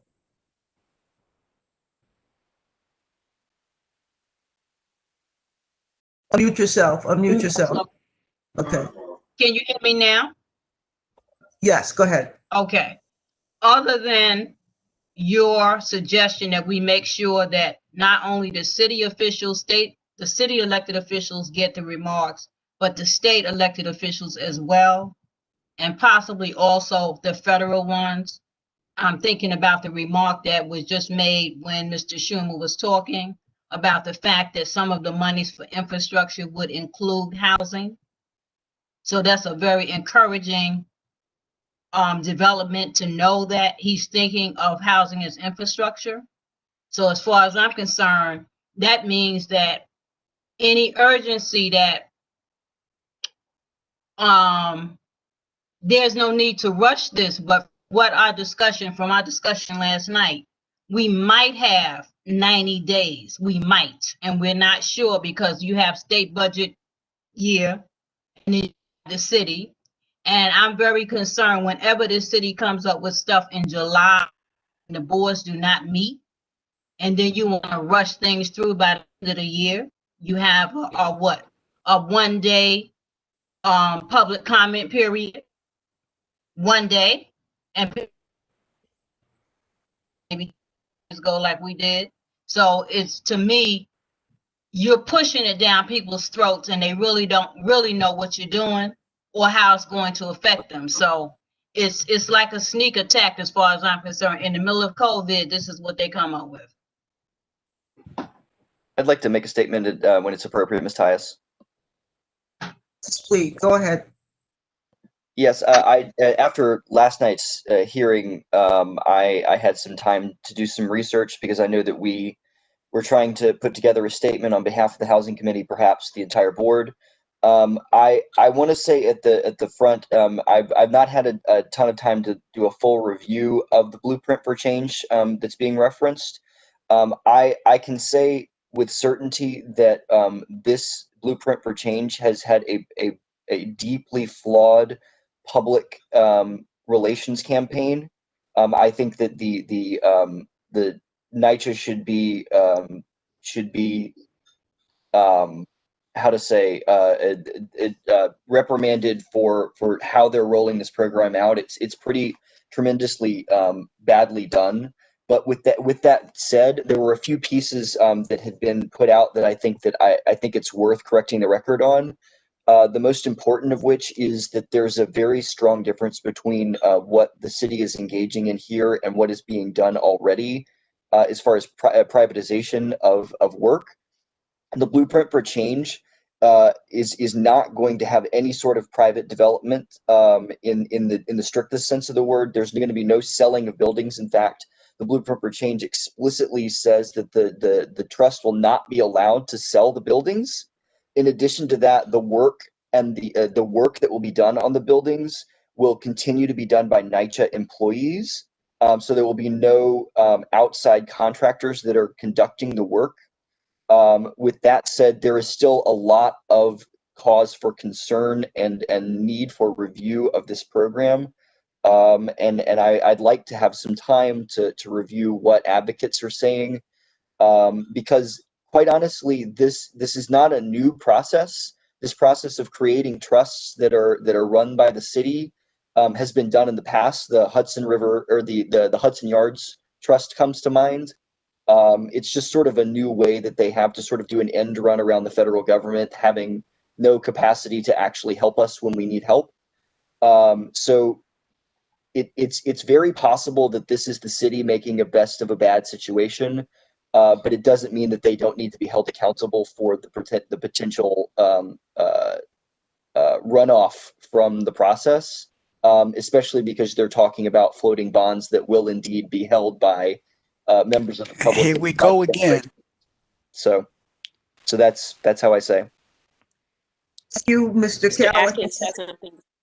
Yeah, I just want to point out, thank you, and Mr. Atkins can have a moment next. I just want to point out that the prior head of NYCHA is no longer the head of NYCHA because the company that was responsible for maintaining the roofs of the various projects gave a warranty when they first did the roofs and then continued to charge when the roofs would leak and they would come in and make repairs.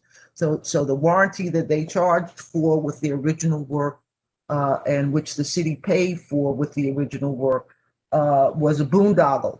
There was no true value to it because the contractor asked for and was paid for to do the roof again and again and again, even though it had sold a warranty service to the city. So it's that type of lack of oversight that should be baked in to having a monitor, so to speak, so that you can see that the value for the money paid is being realized. So that, I think, is that type of boondoggle is one of the key problems that we have. Mr. Atkins, you wanted to add something to the discussion? Yes, please. I was very pleased that Ms. Granville brought up the fact that Senator Schumer commented about the largesse that he is attempting to bring to the city. That said, it's an attempt. Right now, we're still under the guidance of the executive branch, Mr. Trump, and the lady who he has instituted, who I see on your plead letter, you list her as one of the 7 or 9 people. As an instance of what's going on with NYCHA, if you read the chief is requesting people to be elevator technicians. Right now, NYCHA houses are tremendously understaffed with elevator technicians, and there have been complaints made that the people are not certified to do the work.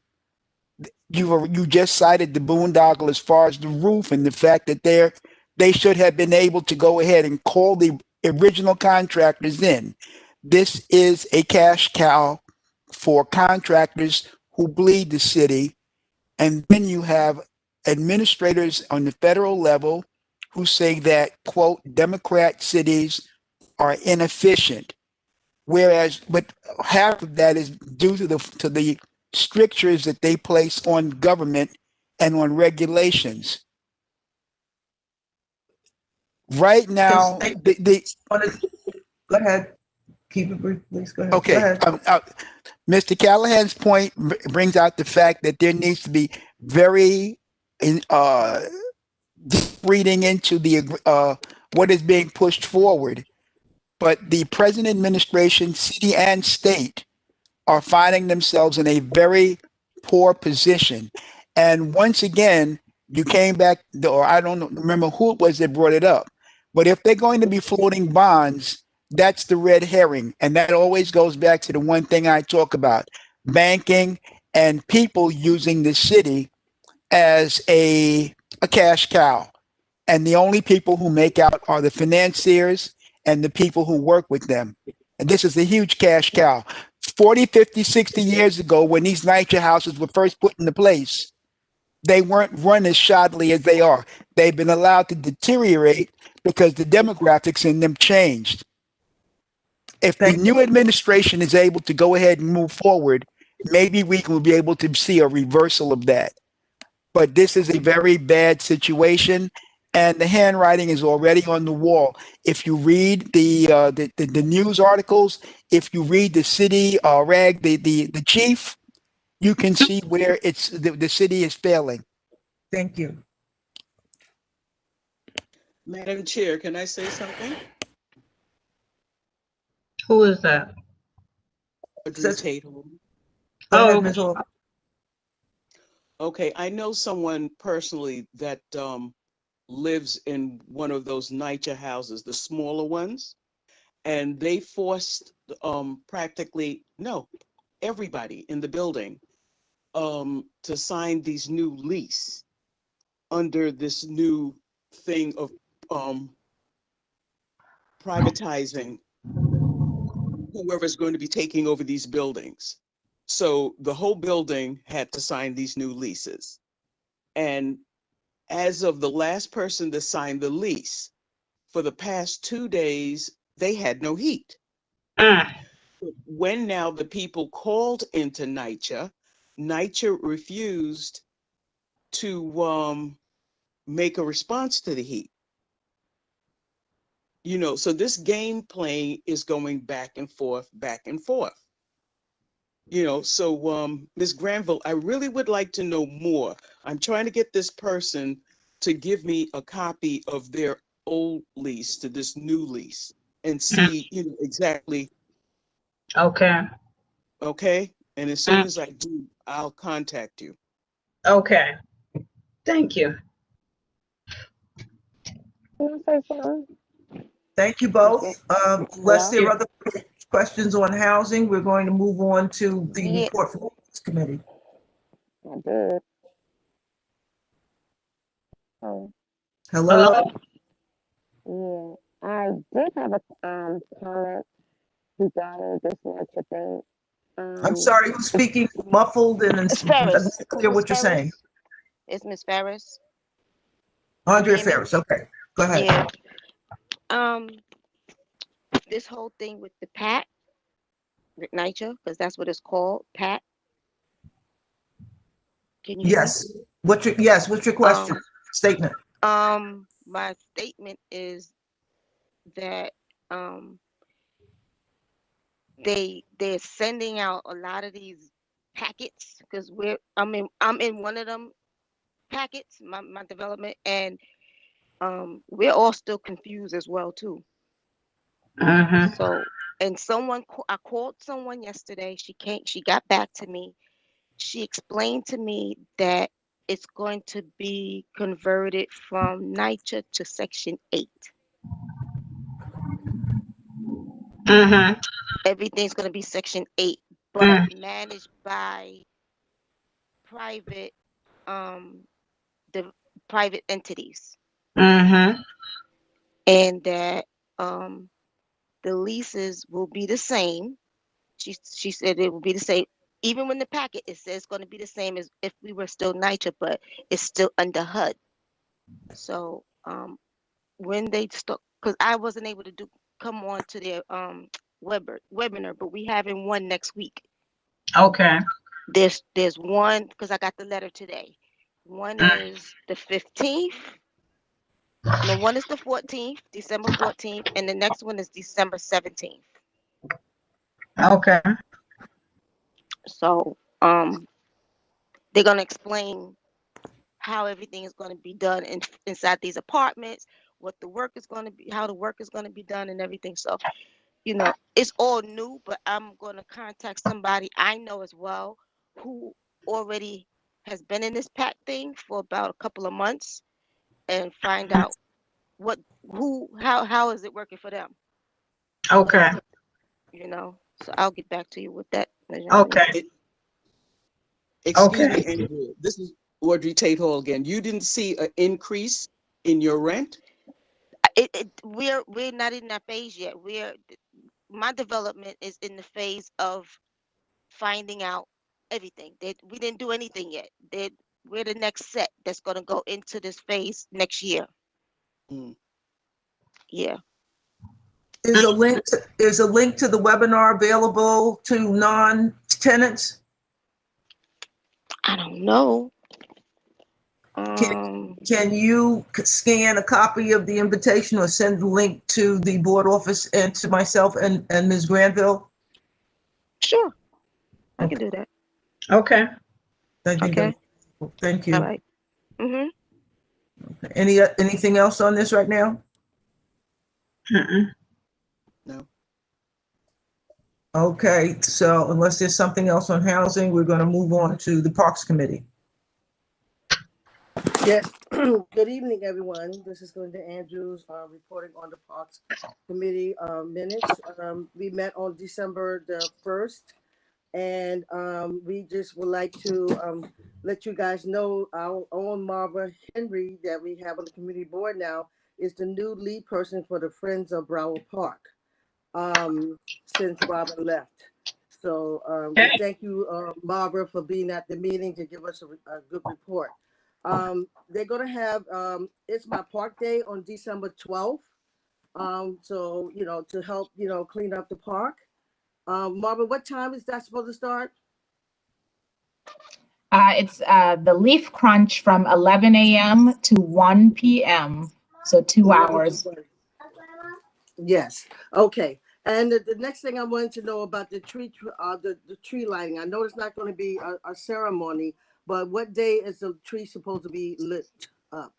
The tree is lit. We were out in the park, yes, with the forestry department on Wednesday, December 9th. So we had gotten word that council member Cornegie was doing his gift giveaway and food distribution in Brower Park. So we said it would be nice to have the tree lit that day. So we were able to get forestry out and they lit the tree in the morning on December 9th. So it's lit now, yes. Okay, thank you so much for that report. Just wanted to let you also know that Greg Todd reported that there are going to be 3 locations of closing of the compost farms, and which is going to be, one of them is where are the locations? One is at the Lower Manhattan, and one is in Red Hook, and the other one is by the Queensboro Ed Koch Bridge. He reported that a lot of people are going to be losing their jobs because of this, and the Parks Department did not give any reason why they're closing these compost locations. They sent many letters. They tried to see if they could make a turnaround decision, and to no avail. They're closing these locations. But he said that they are still collecting compost at the Imani Garden, that's on the corner of Schenectady and Pacific, during the hours of every Saturdays from 11 to 2, and on Wednesday between 8 and 10. Okay, these compost collection will be sent to Staten Island, the Staten Island location. All right, so another thing is that on October the 22nd, I attended this virtual meeting with New York City Parks and NYCHA concerning Kingsborough housing playground. They plan to do some capital project there. They want to upgrade the playground and do resurfacing of the ground and do some changes there. So they wanted to the community board to attend the meeting to get our take on it. It's it's just it was a brainstorming meeting. Some of the things they talked about, they wanted to do new equipment in the playground, update the benches, resurface the ground, the lighting, improve the lighting, and make sure they have maintenance there. There will be many more future meetings, and eventually once they have a design, they will be bringing their design to the Parks Committee for our approval. So I would just keep you abreast on that and let you know more in the near future. Our next meeting will be January the 5th, 2021. That's it. Thank you, Ms. Andrews. We have 2 more committee reports coming up, and then we can hear from Ms. Chambers from the Brooklyn DA's office if she's still with us. So next up is Public Safety, and then the Seniors Committee, maybe, not sure. Thank you for your report, Ms. Andrews. Public Safety is next. Hi, guys. It's Mark Thurton from Public Safety. First, I want to thank my public safety team for this semester for all your work. We've been meeting 2 times a month to for our public safety. One time was a planning meeting, and the second time is our regular meeting. So, team, I appreciate your efforts. Thank you very much for everything. Our last meeting was on Monday, November 23rd. We changed the format a little bit, and we're going to probably do that going on. We had, in addition to the police giving their usual update on crime stats in the community, we also had representative from Neighbors in Action, SOS, Save Our Streets. They came and they did a presentation about what they're doing, the anti-violence efforts that they're doing. And it was pretty in-depth. We had Derek Scott Rashawn Johnson, and also William McCain. They all participated on it, and it was a very good discussion. It was pretty moving. I think everybody got some good information from it, and hopefully we'll continue in that way with having different people about different things other than just policing. One more thing we have going on, we have Officer Laverne Green from the Community Affairs Department. She's going to be leaving the 77th Precinct. She's going to be going over to One Police Plaza. She's going to be going over there with Detective Sasha Louise Pierre. So they're joining forces. They're going to be going over to One Police Plaza. They both will be missed. They've been in the precinct for quite a while. Sasha's been in here for a while, what, 20 years? And Officer Green for about another 10 years. So they will be missed. They're going to be replaced by Officer Jenna Bart and Officer Willen. Sorry. So they're going to be taking their rounds. I'll ask them to come to our community community affair, our public safety meetings, and also to our meetings that we're having here. And what else we have going on? NCOs. For the NCOs, we don't have any dates for the NCO meeting for the first quarter of 2021. Hopefully that'll be coming out. For the summer and the fall, it was done outdoors because of the COVID. I think they may do it indoors this year, or maybe Zoom. So we'll see what they're going to be doing for 2021. That word should be coming out shortly. And for December, we're not going to be meeting for December due to the Christmas holiday, but we'll be meeting in January. That's going to be the 4th month in January. That's January the 25th, Monday, January 25th. At 6 o'clock, we'll be giving out notice, and everybody could hear what's going on.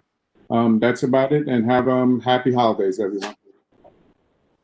Mr. Thurton, thank you so much. You have been a regular dynamo trying to pull things together with all of these shootings that are going on, and truly appreciate the extra work that you're putting in to try to get a handle on that and raise public awareness of how we can make our community safer. Thank you so, so much. So moving on to the next committee report. Well, possibly at this point, let me ask if Ms. Karen Chambers is still with us from the Brooklyn DA's office, and if she'd like to make some comments or bring us up to date on what's going on at the DA's office. She might be gone. Ms. Chambers, are you still with us?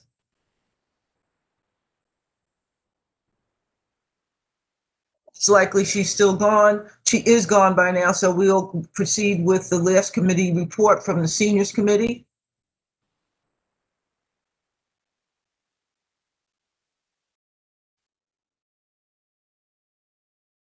Gail's not on, and I don't know if any other member has a report. Okay, so she had asked to be excused. I thought maybe another committee member would step in, so that'll take care of committee reports for this meeting. Is there any old business we need to revisit or pick up on? Any new business? We've talked about doing letters, so we'll be working with the appropriate people to get those bits of correspondence together and out the door. I have some new business. So, yes, go ahead, Michelle. Okay. First, I want to thank the community board for sending out the notice about the Crown Heights North Holiday Decorating Contest. So I ask that you pay attention to that and participate and spread the word in Crown Heights North. And secondly, Crown Heights North will be holding its first Zoom meeting next Wednesday at 7 p.m. We're going to be providing an update on the Hebron project, as well as we're going to do a Crown Heights North fun fact quiz. If you go to our website, you'll get the login information. So we hope everyone will join us, and we're wishing everyone a happy, safe, and healthy holiday season. Thank you. Thank you, Ms. Young. So glad to hear Crown Heights North Association is moving things along. So if there's nothing else, am I missing anything in the chat, Ms. Weatherspoon? Nothing in the chat. Well, then, We leave. yes, Ms. This Gibbs? is Tamika Gibbs. Yeah. Hi, how are you? Fine. Ms. George, I'm not sure if you got the email I sent the other night, but Imperial Bikers is feeding the hungry on Sunday, December 20th from 2 to 5. It will be the to-go edition. We usually invite people into our clubhouse, whoever is hungry. We are in the middle of a lot of shelters. Excuse me. Shh. I'm sorry. But we're feeding the hungry, but it's a to-go edition. So we will pack the food. It will be hot. The neighbors and everyone really appreciate that. But if anyone's welcome to come out, we will be outside the clubhouse from 2 to 5 on Sunday, December 25th. We're located on the corner of St. Mark's and Franklin Avenue. Yes, we put that in our newsletter also. Oh, thank you. Also, Ms. Tice, we do have Allison Brundet that would like to speak, please. This is under public comment, so we can call for public comment now. Please go ahead. Thank you, Ms. Witherspoon.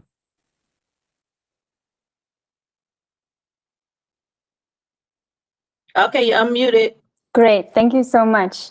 Hi, everyone. My name is Allison Brundrett, and I want to talk about a resolution. It's not related to COVID-19, but it's really related to all of us here. It's called Resolution number 71, which calls upon the state legislation to define honey and create stricter standards for honey sold in New York State. I think it's really important that the council pass this resolution because it has great ramifications for the health and well-being of New Yorkers and people in Community Board 8 as well.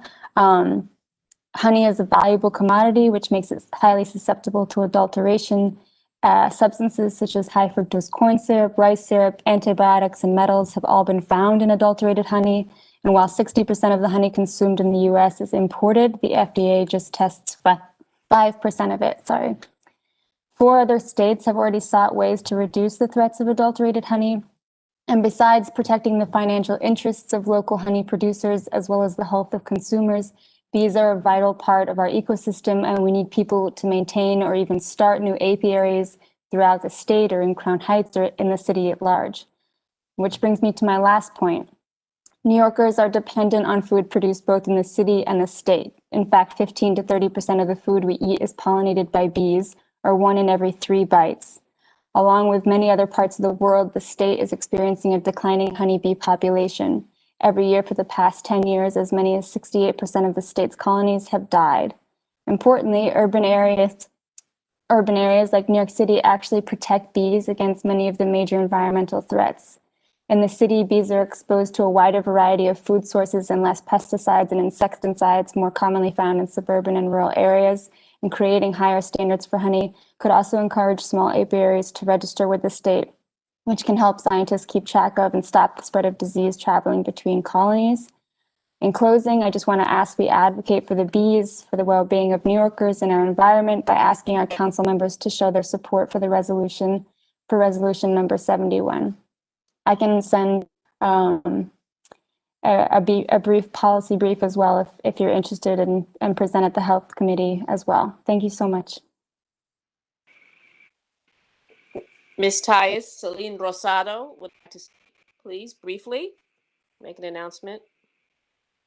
Hello, everyone. Thank you for hearing me out. Celine Rosado here, co-owner of Sweet Brooklyn Bar, founding member of the Nostrand Avenue Bar and Restaurant Association. I just kind of wanted to bring you guys up to date with something we're doing for the holiday season. It's not as many initiatives as we did for Thanksgiving, but we're able to work together with a few nonprofit organizations as well as Crown Heights North Association to get our street closed again for our Destination Nostrand Winter Village, December 19th from 11 a.m. to 7 p.m. We have the support from our community affairs and our 7-7 precinct. So from 12 o'clock to 1 o'clock, we'll be having, the normal announcements From 1 to 4, we were lucky enough to have the Lincoln Block Association president, Mr. Maribel, offered to be our Santa from 1 to 4. The Watchful Eye will be doing health screenings. CARE, Children Achieving Results Effectively, will be sponsoring us and giving away some backpacks and toys and learning stuff to the kids that day. And then Embrace Her Legacy is sponsoring us as our nonprofit, who will come out and just speak to the kids about mentorship programs and mental health awareness.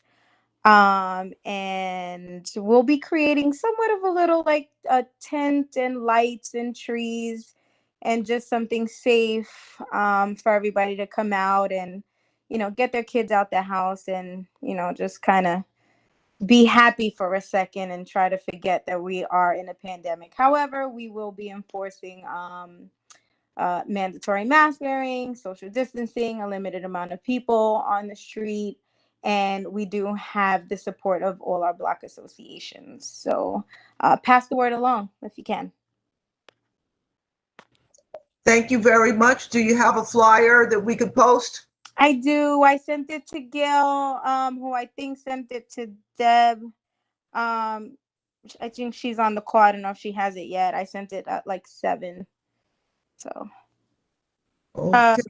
There's always the community board office as well. Okay, I need that. Can somebody send that to me? I don't have that in like my contacts yet. We'll put it in the chat. Thank you so much. Also, Ms. Tyus, I would like to mention that for the last 20 years, members of Community Board A have advocated for handicap accessibility at the Brooklyn Museum, subway station 2 and 3. That has finally been completed. Next Thursday, we are having, the MTA, New York City Transit, will be having a ribbon cutting ceremony to unveil the handicap accessibility at the Brooklyn Museum. Everyone's invited to attend. It starts at 1:30 p.m. So next Thursday, the 17th, 1:30 p.m., Eastern Parkway, Washington Avenue. Thank you very, very much. I did see that, and I'm glad you brought it up. They had Eastern Parkway throttled down for over a year, it seems, to get that elevator in place. And I remember Mr. Atkins asking year after year after year when this is going to happen. So this is good. That started a long time ago. That started So Dr. Monderson. But I imagine you're planning to attend, Ms. George? Yes, I am. And Mr. Witherwax is head of transportation. Will you be planning to attend? Well, he's off. He got off. Okay. But he did invite. Okay, so this is good. Thank you so much for bringing that up. It is definitely a cause to celebrate because so many people have terrible accidents and lose their use of their legs. And at least with something like this, they can have a chance to visit such a wonderful place as the Brooklyn Museum. And we're very lucky to have it in or near our district so that we can take advantage of the beautiful art that's there. Thank you for bringing that up. Is there anything else that we need to share tonight before we look to close the meeting? No? Well, then I ask for a motion to close the meeting. Hello? I'll make a motion to close our meeting. Second? Second. Good night. Adjourned. We'll see you all second Thursday in January in a brand new year. How do they say? I'll see you next year. Good night, everyone. And stay safe. Good night. Happy holidays.